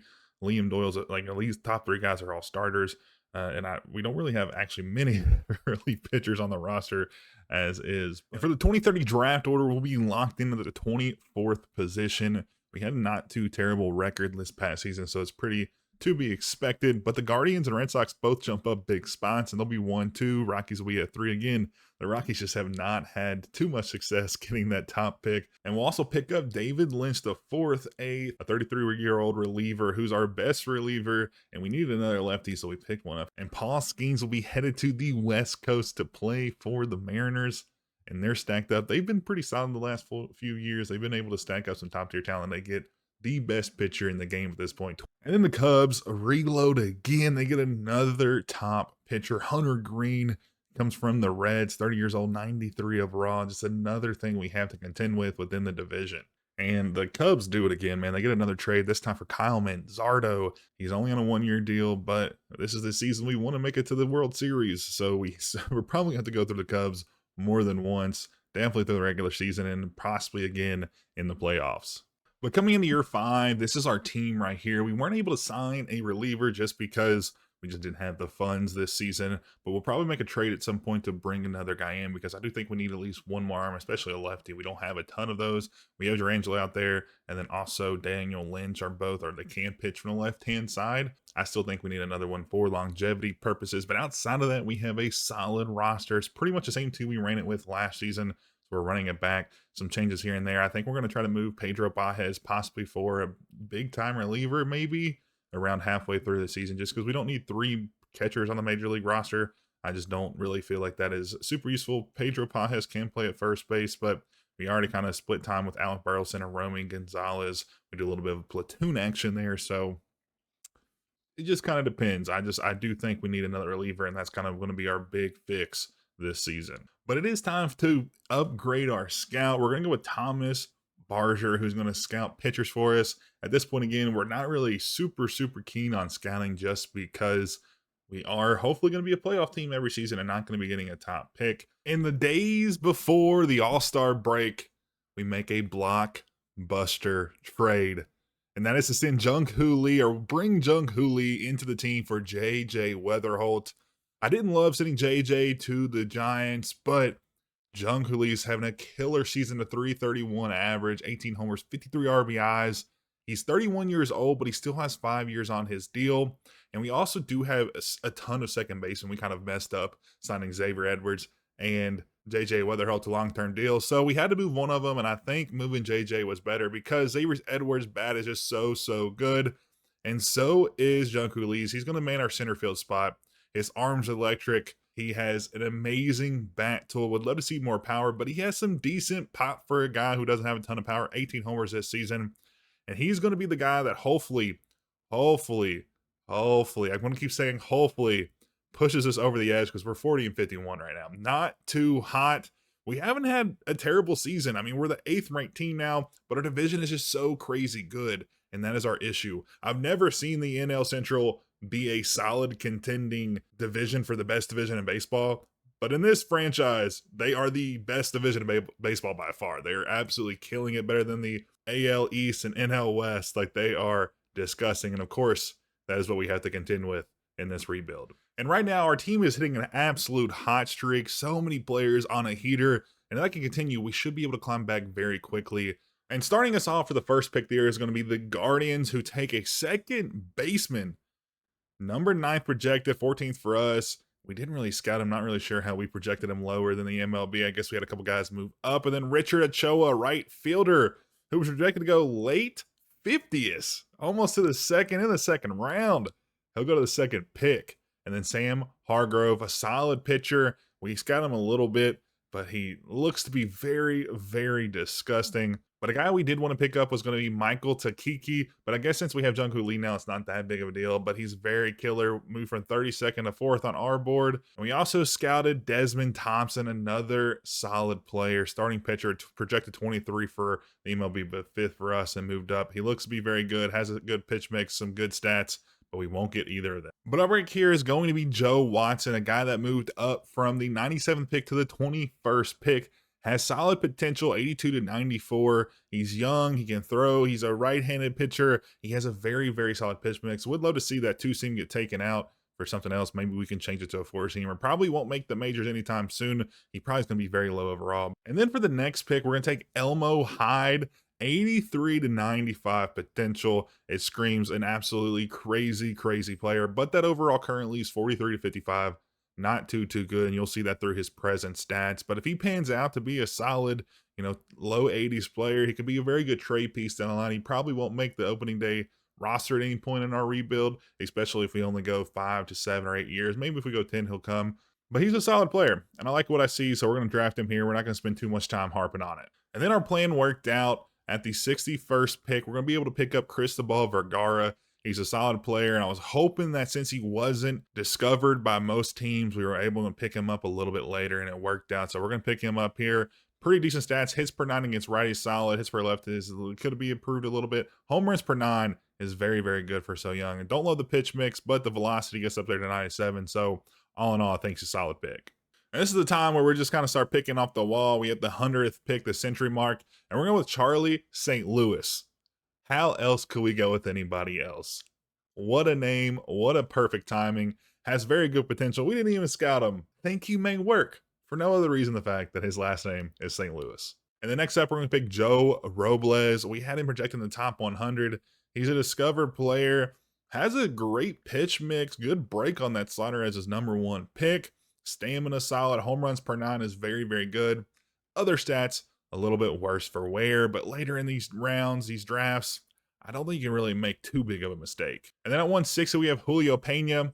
He doesn't have the greatest potential. That's kind of why we leaved off him so far, but he's the only guy we still have scouted, so we'll pick him up here. And with not many options left here at the 190 spot, we're just going with Marcos Salazar. I mean, we don't really know much about him. We're not going to harp on him too long. He's just here, has the highest potential. And we did end up with 3 all-star starters. Jungkook Lee, obviously, of course, we just traded for him. But Alec Burleson and Royce Lewis make it. I think this is one of our first. This is definitely our first with multiple, but it might be our first with any opening day starter. I'm very intrigued. And hopefully that could mean good things, man. We're still last place in the division, 12 games back off 500.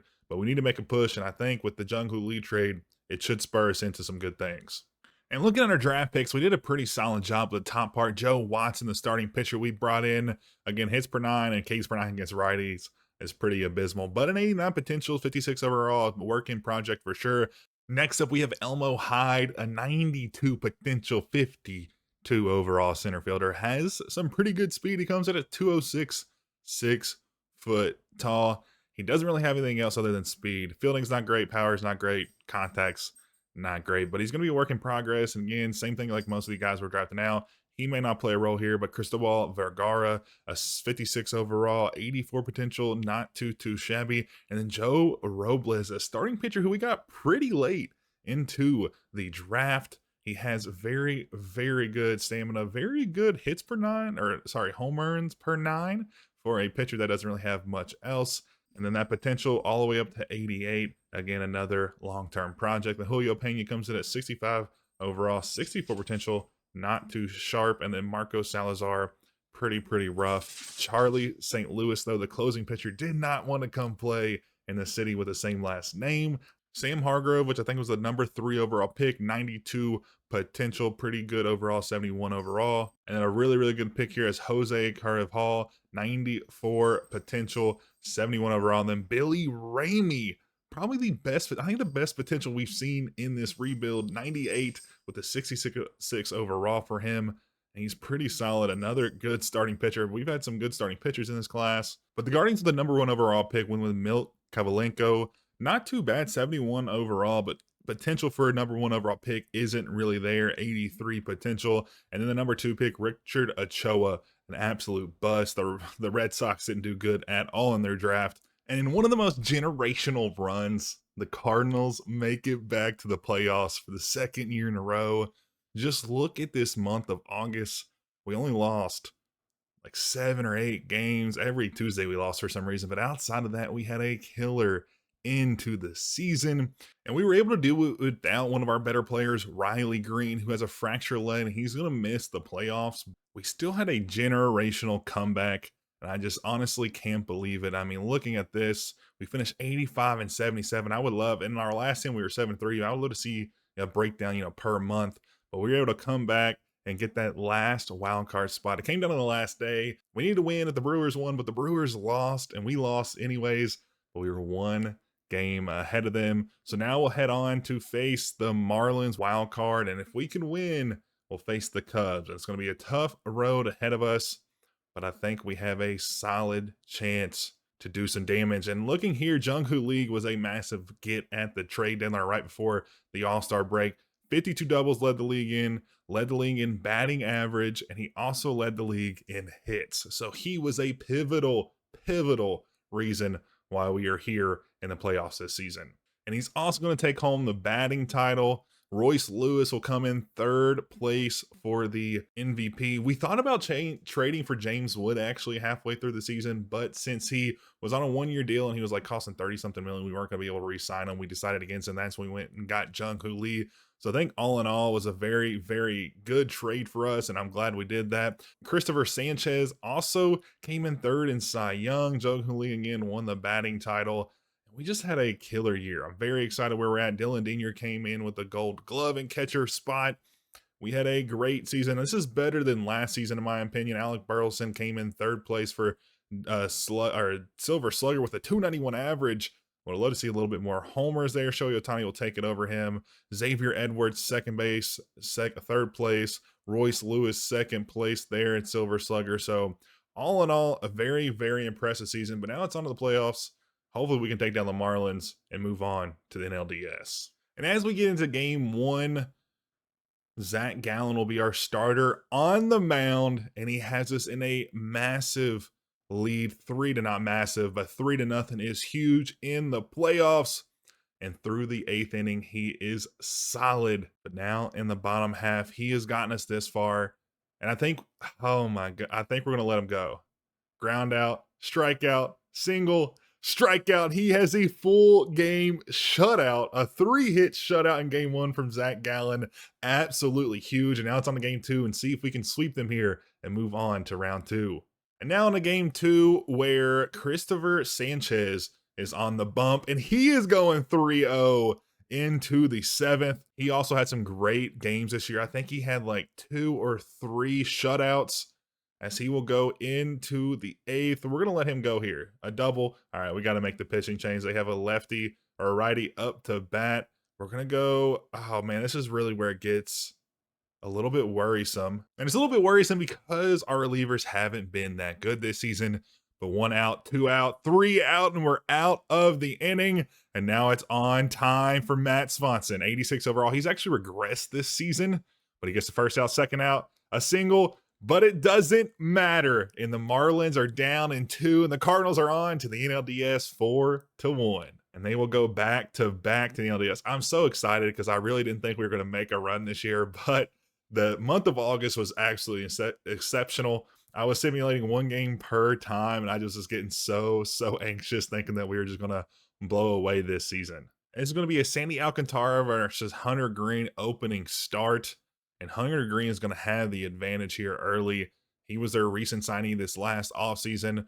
We have Rodriguez in. We got to score some runs, and we do. We absolutely destroy them in the 8th inning. We also get some more in the 9th, and you know who's coming on. Swanson once again.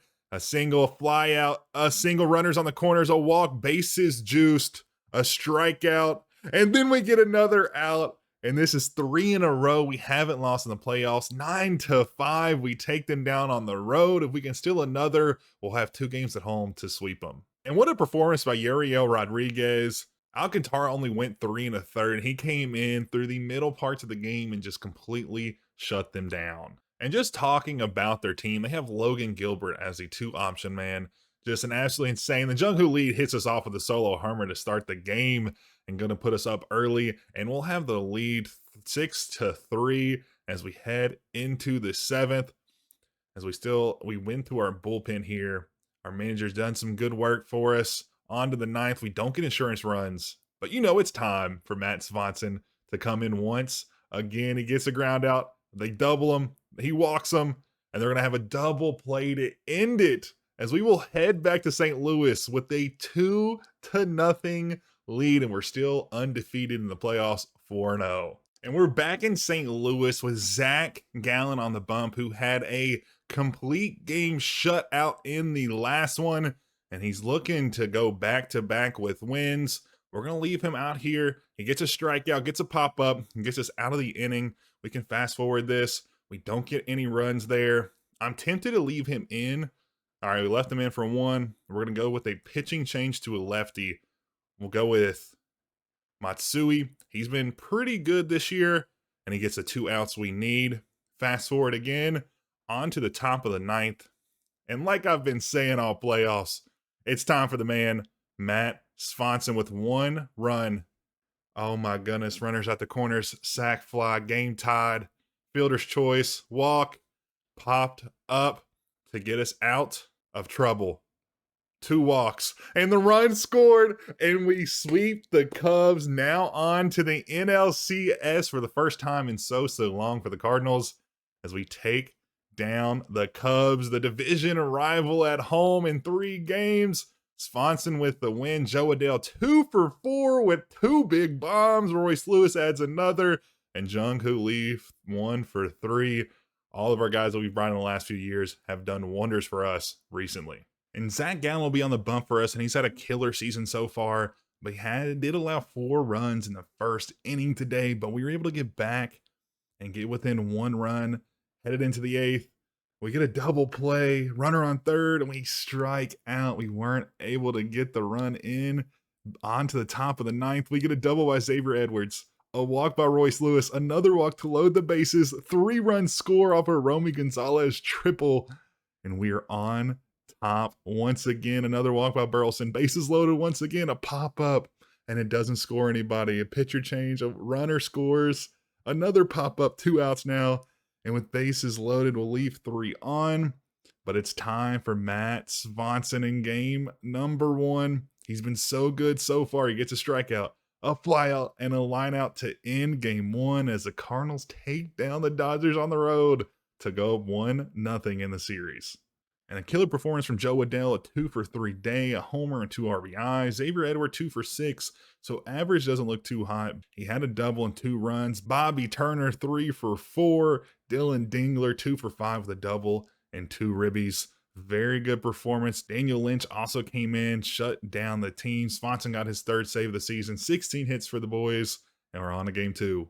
And in game number 2, we'll have a Sanchez Ohtani bout on the mound, and Sanchez looks worse for wear. He gave up 4 runs in the top of the third. As we're going to call ourselves back, we get one in the eighth. We get another in the ninth, and we go down 5-2. We even put 12 hits up on the board. We just couldn't get the runs across. A ton of runs left off base, I'm sure. And Royce Lewis, Bobby Turner, both 3 hits on the day. And I just can't believe with double the amount of hits, we get less than half the runs. Sanchez got blown up again in that third inning. He did have 6 strikeouts, but 4 hits, 2 earned runs. I guess 2 errors? Oh, we had 3 errors. Defense is our crutch. I think we're like the bottom half of the league in defense. And that is probably the reason why we lost this game more so than anything else. So it'll be a series tied at 1-1 as we head to St. Louis. And on the bump this time is Sandy Alcantara. He's had a killer postseason, a 180 RA, a whip at 1.4, 5 strikeouts, a 5-to-1 strikeout to walk ratio. The 2022 Cy Young winner looks to have his first win here in the NLCS. But to start the game off, there's going to be a solo bomb, but the boys take the lead at the end of the 6th, as we are hopefully going to hold them off. We get another run in the 7th, but a 5-run inning in the 8th does us in. A double to start off the 9th. We do get out of it, but can we claw back and get 3 runs? One on a solo bomb from Alec Burleson, a ground out. And the Dodgers take us down 7-5. We looked like we had a chance there with the Burleson homer. But after that 5-run inning, we just couldn't amount a comeback. And now it's on to game 4 to see if we can even this one back up. Game 4 sees the return of Zach Gallen to the bump. He doesn't have the greatest performance to start us off, but he does get us through a solid couple innings. And we have the lead. We have a 2-run lead here. Hit by pitch, a single. And since they're going all lefties, we're making the pitcher change. We're going to go with Daniel Lynch. He's been solid for us so far. A fly out, a strikeout, and another strikeout to get us through the jam there. As he stays on to get the long save as Urangelo gets the win here. And the boys even it up back at 2-2. And we're at game number 5 here in St. Louis with a chance to take the series lead before we head back to LA. But looking at the stats, Jo Adell 2 for 3 with another bomb, 3 RBIs. Jung-Hoo Lee 2 for 3 RBI as well. Mason Wynn and Bobby Turner both with a hit. We had 9 hits today as a team, and we did very, very good. The 5th inning was the turning point as we were able to stay on and get the win. But game number 5 starts out with a solo bomb from Ohtani, but the boys get 4 back, and we have a 4-1 lead as we go into the top of the 7th. We put another crooked number up in the bottom half.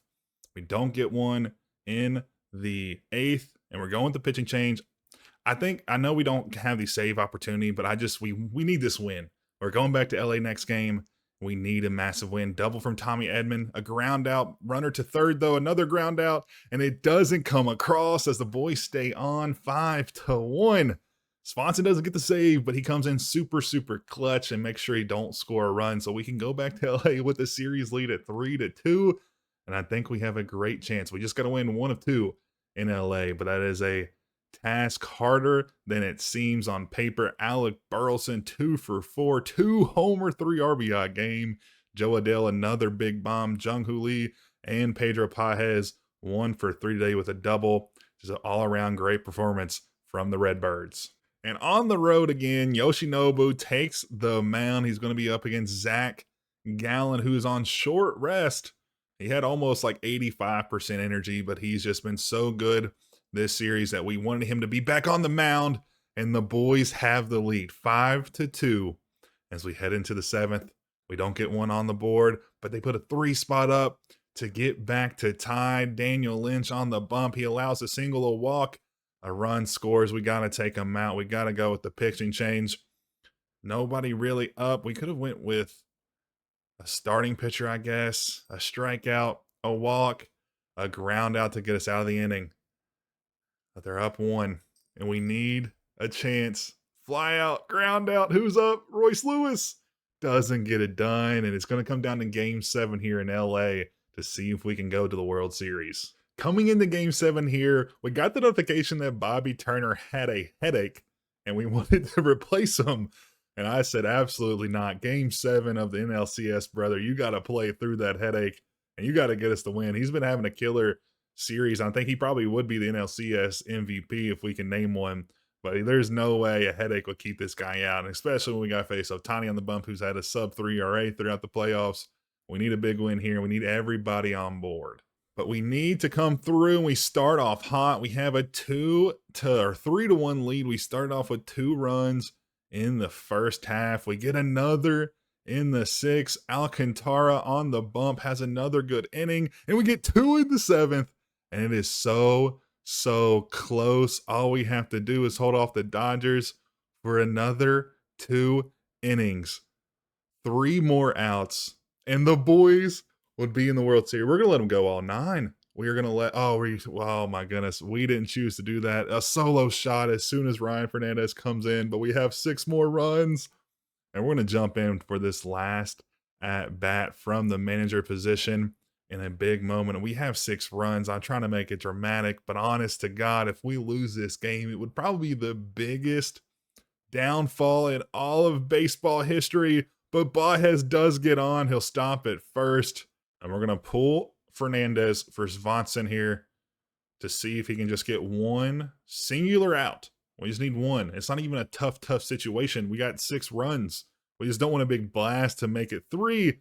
And that is a big hit. Is that foul? That does go. Thank goodness that goes foul. Oh my goodness. If that was a 3-run shot to make it a 3-run game. I mean, we still have 3 runs. Don't get me wrong. But 3 runs is a lot scarier than 6. Svensson pass ball. They move to third. And Baez is out at third, and we're going to the World Series. The first time in so many years. The Cardinals stay on and win it in Game 7 on what a incredible play there. A great throw out by Dingler at third base to get Baez, who tried to move up on that pitch. And the Cardinals are back in the World Series in what seems like a lifetime. And we'll have to see who we face, but I'm feeling so good. We took down literally the best team in the game. And I think it's all downhill from here. And look at these stats, man. Sandy Alcantara, 8 innings, 9 strikeouts. He did allow a run and walked 1 player, but Joe Adell gets player of the game, 2 for 4 with another homer, dude. I would want to see his stats for this series. He's been killer. But Romy Gonzalez, another guy who we debated on bringing him back, 3 for 5, a homer, triple, 3 RBIs. And that was, more than half of our runs. I mean, just those 2 guys alone could have been enough to win us this game. And we will be facing the Texas Rangers in the World Series. I want to take a look at their lineup. And this is what they had. They don't have a single 90 overall player in their lineup. And knock on wood, I mean, I think we have a solid chance to win here. I mean, even the stats don't look too hot.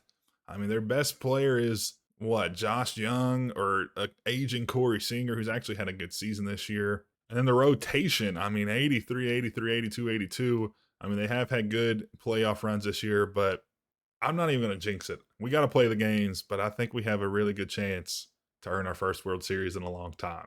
And here we are. We don't have home field advantage, unfortunately, so we'll be starting the series off in Texas. We haven't had the series, or we haven't had home field advantage at all in this World Series run. So we just got to win 4 games. And we will be on our way, or we will get our first trophy since 2011.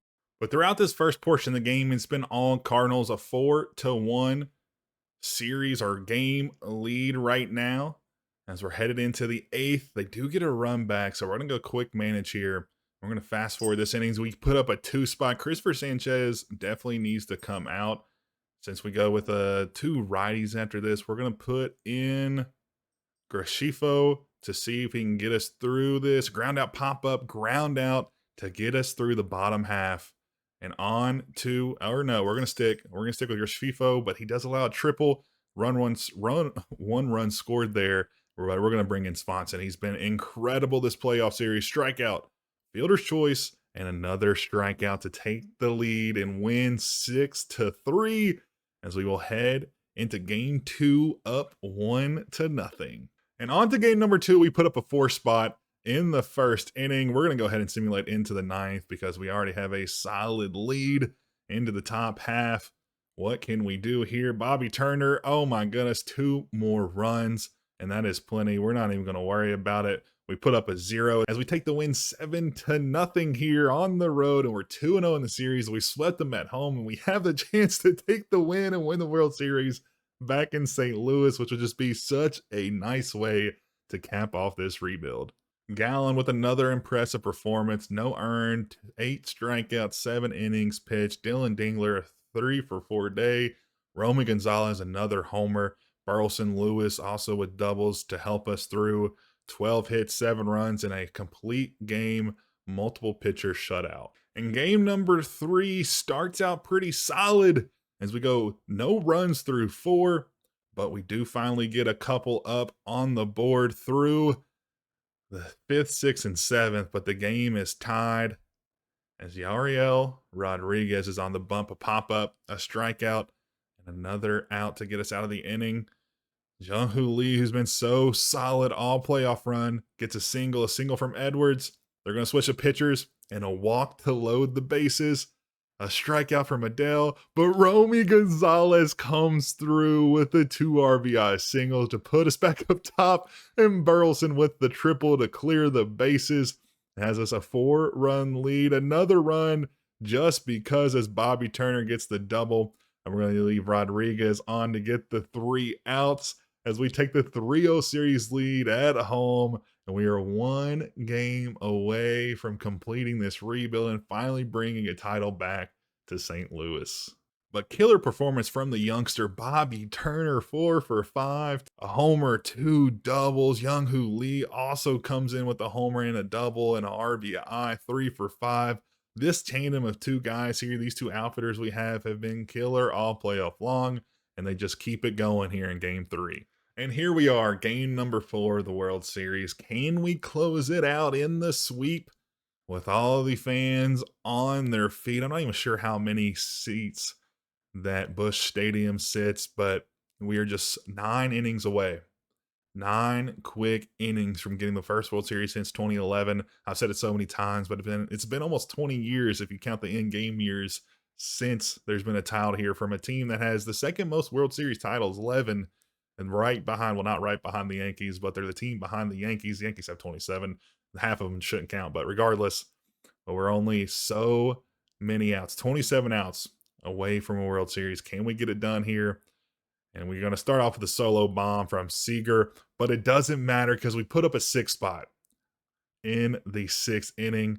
We're going to go with the pitch and change. Gallen has gotten us through so far. We're going to go with, not Swanson.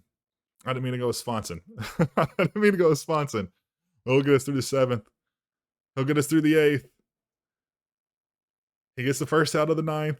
He gets a strikeout. And we're going to see if he can go 3 full innings here at home. Righty on righty. Spencer Steer, the 6-0 for 2 today. Oh, Daniel Lynch is on now. Sorry, I thought we were going 9 full innings with Swanson on the bump. We need to get the out. We don't really need to get the out. We got 4 runs. We got a lot of support. It's going to be a ground ball up the middle, and that'll be a hit for Steer as we'll go on to face Ernie Clement. Had a great series against the Dodgers last year in real life, and Clement's put us on the ground, and that's going to be up the middle too. Xavier Edwards wasn't able to get there. Runners on first and second now. 2-1 now for Lynch. So much riding on it. First and second. 2 hits back to back. Lynch gets another strikeout in there. 2-2 count. 2 on top of the 9th. 2 away. What could be more chaotic than that? And Lynch gets the strikeout as the World Series comes back home to St. Louis as the Redbirds win their first since 2011. And that is officially capping off the rebuild. We brought them from the 28th ranked team all the way to the number 1 spot as they take down the Rangers in a sweep as they'll win it at home. Haven't had home field advantage in any series we've played in the World Series or in the playoffs the last 2 seasons, but a 5-year improvement from barely winning 60 games that first season all the way up to winning 80-something this year, sneaking into the playoffs barely, and then going on an insane run, not losing any of the first 2 games of the first 2 series, taking down the best team in baseball in the Dodgers, and then capping it off against the Rangers at home. And that is just a crazy, crazy performance as we get the World Series electricity as they will take home the title. I'm curious to see who wins MVP. We'll check that out. We'll simulate a couple seasons just to see how the team does. We're not going to be involved in that. We'll turn everything into automated. But I do just want to see how they did just from a perspective of the team we built. How did they, continue with it? So we'll catch back up here in a second after we catch these stats. 3 for 3 from Burleson, a homer from Romy Gonzalez. He came through with a massive hit to get the 4 runs in the 6th. Pedro Pages, another 3 RBIs and a homer. Just killer performances from the team. Zach Gallen, he's probably the playoffs MVP. I'm not sure if he'll get the MVP in either of the NLCS or the World Series, but he's been just so solid all series long. But let's go check out the MVPs and we'll simulate a couple seasons. So the World Series MVP is going to go to Jung-Hoo Lee. Who else going to go to? A 474 average, 1 homer, 2 RBIs. But the NLCS MVP is going to go to Joe Adell, 5 homers. I knew he had a ton in the NLCS, 13 RBIs. He was killer for us, almost single-handedly took down the Dodgers there. And it was just an amazing run from the Cardinals. We were just so good. But we can even just check out our playoff stats. Lee with a 353 throughout the whole playoffs. Xavier Edwards, 265. Alec Burleson came in super clutch. We brought him back on a really cheap deal, I think a year or two ago, a 328. 6 homers, 13 RBIs. And then Bobby Turner, the youngster, in his, I think, 2nd season. He's only played 120 games in the majors outside the playoffs, and he comes through with a 344 average, 3 homers, and 8 RBIs. He's just absolutely incredible and just an all-around crazy performance. And we can take a look at this. Pitching was the reason why we did so well. Liberatore in his 1 game did really good, but I mean, looking through 42 innings of work from Gallen, a 2.34 ERA, 26 innings of work from Sanchez, a 2.08. Liam Doyle didn't pitch. Jurangelo Alcantara got hurt his last outing. 20 innings of work, a sub-2 ERA. But Gallen, just the absolute workhorse, 3-0 throughout the playoffs. 42 innings. He pitched 42 innings for us. Nobody else. Sanchez got close. He got exactly half of that almost. But everybody else, but he was the workhorse. And I think he was our MVP this season. Just pitched twice in the World Series, Game 1, Game 4, and just really carried us throughout it. And the CPU is going crazy for us because we're going to sign Pages out of the free agency. 8-year, $260.5 million for the 30-year-old who we just beat in the World Series. So he's going to come into the fair weather and see if we can get another one back-to-back. And we'll also pick up Alec Vesia, relief pitcher, the 8th free agent, 90 overall, 34 years old. He'll be there to support Swanson. I'm not sure if he'll be closing. We'll have to wait and see. And our team looks pretty disgusting. 2nd overall, 4th in contact, 4th in power, 7th in pitching, 6th in defense.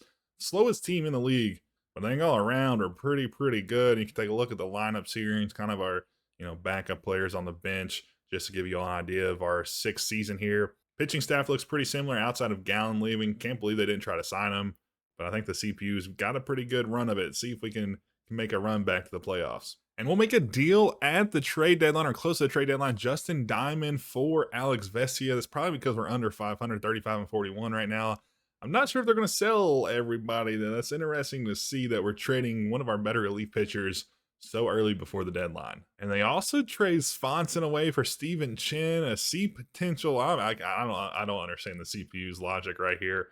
Not even really a everyday player, you would say. We're probably trading one of the best closers in the last handful of years away to the Tigers. And for the first draft, the CPU, they get a nearly generational player, a starting pitcher, Andy Oliver, 92 potential, 75 overall. It's probably better than what we did. Actually, I think we've had a couple guys that are probably around that similar level, but the CPU looks pretty solid. Is that the sauce this year to let the CPU draft your players? Because, they're 1 for 1 on top draft. And this is a guy that was drafted, late 1st round.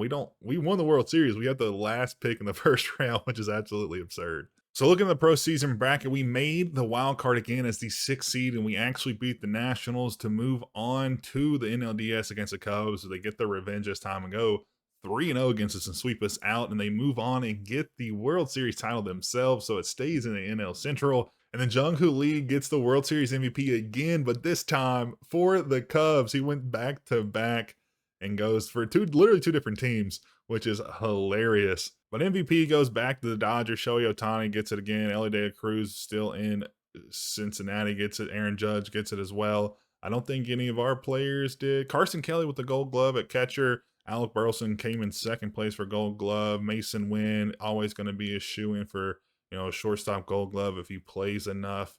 But outside of that, we had a couple Silver Sluggers, or it was the same guy in the outfield. But all in all, I think, a pretty okay season. Obviously not as good as last year, but with the CPU in full control, I honestly can't complain. And now for the first time for the offseason trade, we're trading Ned Rayburn away. What the heck? We drafted him a few seasons ago, and he's looking pretty solid. Oliver Molina. We're going to get Eldridge Harrington, who's actually a solid, okay, he's a 30-year-old solid pitcher. Aldrich Heary, and then Fermin, who's a terrible reliever. Interesting trades by the CPU. And then now it's time to see someone like the younger guys who's like young now prospects coming into their first free agency. Chase Burns just went to somebody. Jacob Mizorowski went. Connor Griffin went to the Rays as well. So we're kind of getting to that stage where you're seeing, young guys now hit free agency and they're becoming like the best players in the league, which is always an interesting time during franchise. And Garrett Crochet goes to the Dodgers. Dude, I'm a Dodger fan in real life. But honestly, in franchise, I hate the Dodgers. They just pay so much money for everybody. It's a one-year deal, but still, getting a 91 overall pitcher where I'm sure they have probably 3 other 90 overall is just absolutely absurd. For season number 2, the CPU, I think year number 7, the rebuild, 9th in the division, or 9th in the MLB. Here's our lineup. Pretty similar to last season. We didn't really make any big off-season signings. And then here's our pitching rotation. Clark Schmidt, Liberatore still here with a Yuri Perez comes in now. Christopher Sanchez and Liam Doyle to round us out. And then the relief pitching still pretty similar, obviously. Oh, we got Swanson back. We traded him, but he is back once again to close us in that closer position. And the second draft, the CPU did all by itself. Again, not a bad run. 2 pretty good starting pitchers, both with very high 80s potential, 62 overall coming in. And outside of that, pretty mediocre. But again, as a playoff team, you're not going to have the best draft picks. I'm still very impressed with last year's getting a 92 potential 75 overall player that's like the last pick in the first round. It's pretty impressive. And this time around, we'll have our best mark to date.